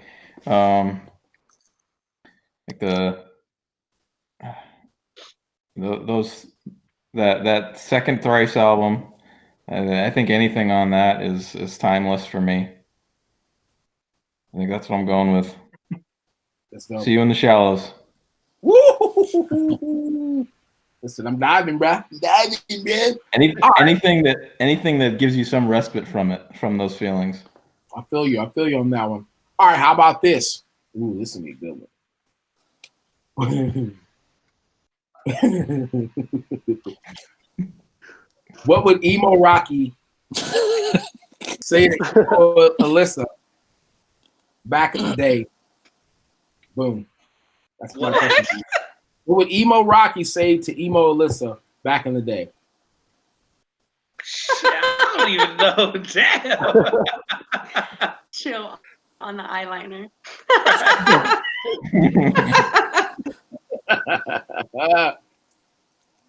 It's weird because I feel like I wasn't too emo. Like I listened to a lot of emo, but I was still hanging out more with my metalhead friends. Right. You know what I mean? So I wasn't technically. I didn't really like have the swooped hair. I had long hair. Don't get me wrong. Yeah. And maybe like the chin strap beard or something. So I was like definitely had more of a metal look than the emo look. So that's kind of tough to say. Like, oh man, like. So you want to go to a show? Maybe, I don't know. Never changed. Heard this cool band. Want to go check them out? Like, yo, this is a dope band called Curse. If you want to try them out, what's up? What's good? That's dope. All right, we're with it. All right, Paulo, this is gonna be fun. I'm excited about this. Oh God. Nah, this is not bad. Okay, so I'm excited about this one. If Present Day Paulo met go to the restroom for this one. What song would you guys play together? What song would you pick for you guys to play together?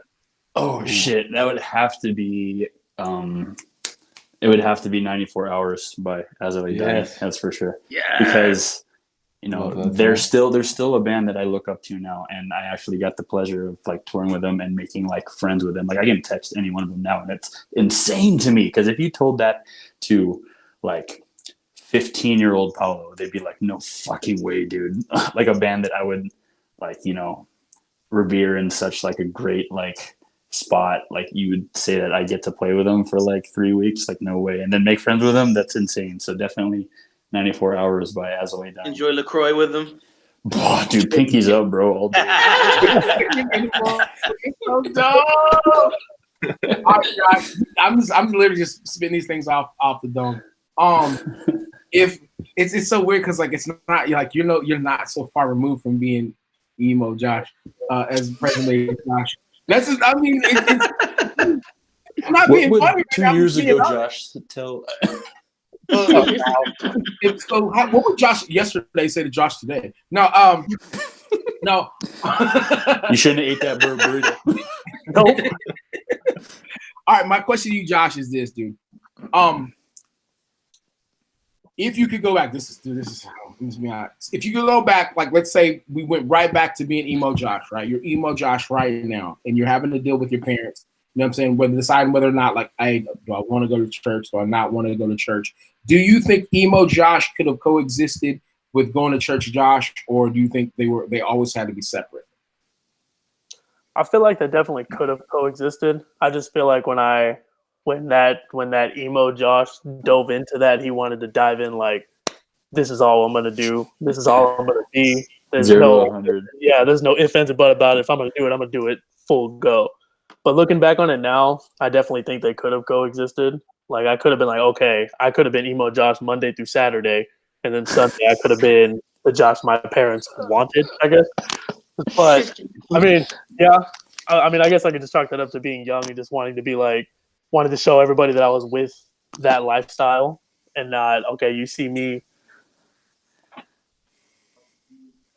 khaki pants. I missed the last part, but I think it was recorded. I heard khaki pants. I heard khaki pants. Yeah, I mean, shoot, my church fit was.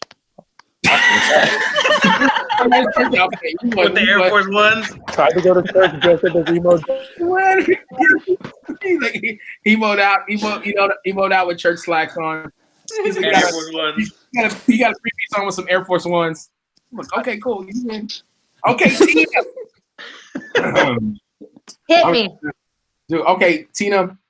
All right, so here's the weird thing. I don't know. I feel like emo Tina and present day Tina are two separate people completely. Obviously you have a lot more stability emotionally, I would like to think. But what would be one? Considering I have a wild Joey in the house. But I said, which is crazy to think. You're talking about like stability and sanity or whatever, which is crazy because I got a wild Joey in the house now. Oh yeah, right. You know, he's walking around wild. But I will ask you this because I do want to know this. So as far as, oh man, I really want to know what this. So what would you say? Oh man, this is gonna be dope. I'm sad. What would present day Tina say to emo Tina when emo Tina found out that she wasn't person enough to be in the family? It don't matter, because I will never ever change for anybody. And I had that same mentality before. But like at that time, I tried to do what I could to fit in and be like, all right, I got to do what I can to make this work. But then when I like took in the fact that like, all right, it's not going to work. I remember specifically like trying to go to sleep at night and remembering like, what the fuck am I doing? Like, why would I want to try and change myself to try and be with someone whose family didn't like me, you know? Right. So it's like, I mean, I feel like that relationship and every relationship that I ever was in kind of taught me like what I do want and what I don't. Right. So it's like that not working was kind of just like instilling the fact that like, don't ever change for anybody. And I still am the same way now. Like I'll never change what I do or who I am for anybody. Like I always stand my ground and I'll put my foot down. So it's like, I guess that could wind up being going towards like relationships or just core life values anyway. Just like don't change for anybody with like relationships and stuff too. It's like, all right, if it didn't wind up working out, whoever I am right now, at some point I'll find someone that I'm compatible with. Right. That who I am will wind up meshing with who they are, and it'll wind up working out in the long run. I dig that. That's why I feel it. That's why I feel like me and Joey like do so well together, because it's like, yeah, I'm stubborn, but I'm logically stubborn. So it's what? Like, for me, it's like my point that I'm trying to make is like I'll stand my ground regardless, and like without a doubt.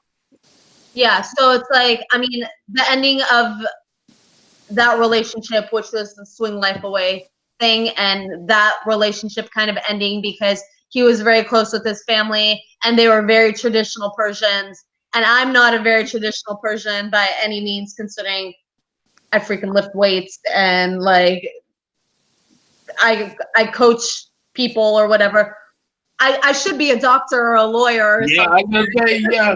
We want to talk stereotypes, but yeah, it's just like that Tina would be like, don't change for anybody. I feel you. That's what's up, dude. You guys, for real, thank you for braving this. Dude, it's like been over 3 hours. And honestly, worth every freaking minute, man. Like each one of you guys, like, you know, you shared your life. Like literally, you opened up your door and, you know, shared your life with me for a little bit, man. And I mean, I'll be honest with you. I can tell you straight up, like, you know, man to woman, man to man, that like legit every one of these songs on this list, they're going to mean something different to me because of the experience that I just had. So I want to tell you guys, thank you for that. Appreciate it. Yeah.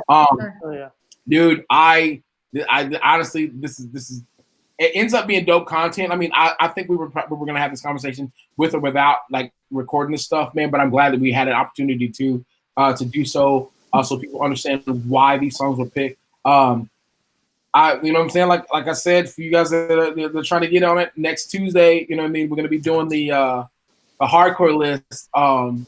That's gonna get nasty. So this may be as mild as it gets, man. But to each one of you, I like Lissa, Rocky, thank you guys. Alan, thank you. Jordan, thank you. Paulo, thank you. Freaking Josh, thank you.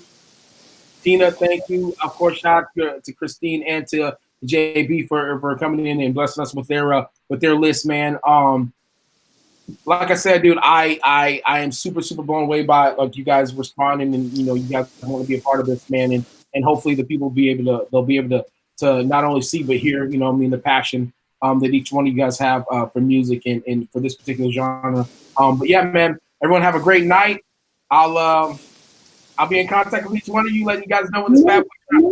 Make this playlist public, and wherever you wind up posting it, you should link it so that other people can listen to the songs. Oh, it's already public, Shouty. I'm ready. Did you think I'm a rookie? This ain't my review. I didn't know if it was like a private add to link or if it was public. Nah, man. Like once this is in, it's locked in, and it's gonna be, you know, I mean, it's not. People can subscribe, not subscribe to it, but people can like to key into it, but they won't be able to interact with it. Like it's locked. Once we're done, it's locked. You know what I mean? Like that's it. That sounds like, hey, speak now, forever hold your peace. This is it. This is what it is.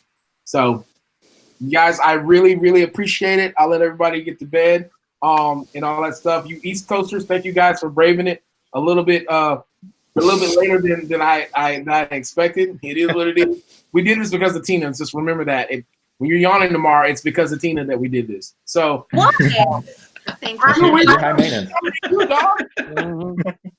But yeah, man, I appreciate you guys, man. And I'll talk to you guys soon. You guys have a great night. Later. Nice. See ya. Peace.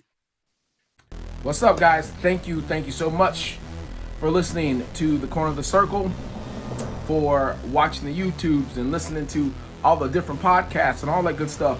Want to let you guys know, also do some coaching. You can go to ellismcclain.com, and it will lead you right to where you need to go as far as filling out an inquiry and all that good stuff. And also, if you want, you know, apparel needs and all that good stuff, we got swag. ellismcclain.com. Again, thank you so very much for everything you guys are doing for us, man, and helping us grow and all the good stuff. Like I said, stay tuned. We got more stuff coming, more episodes coming, more content coming. Either way, a lot of stuff's coming. Thank you guys very much.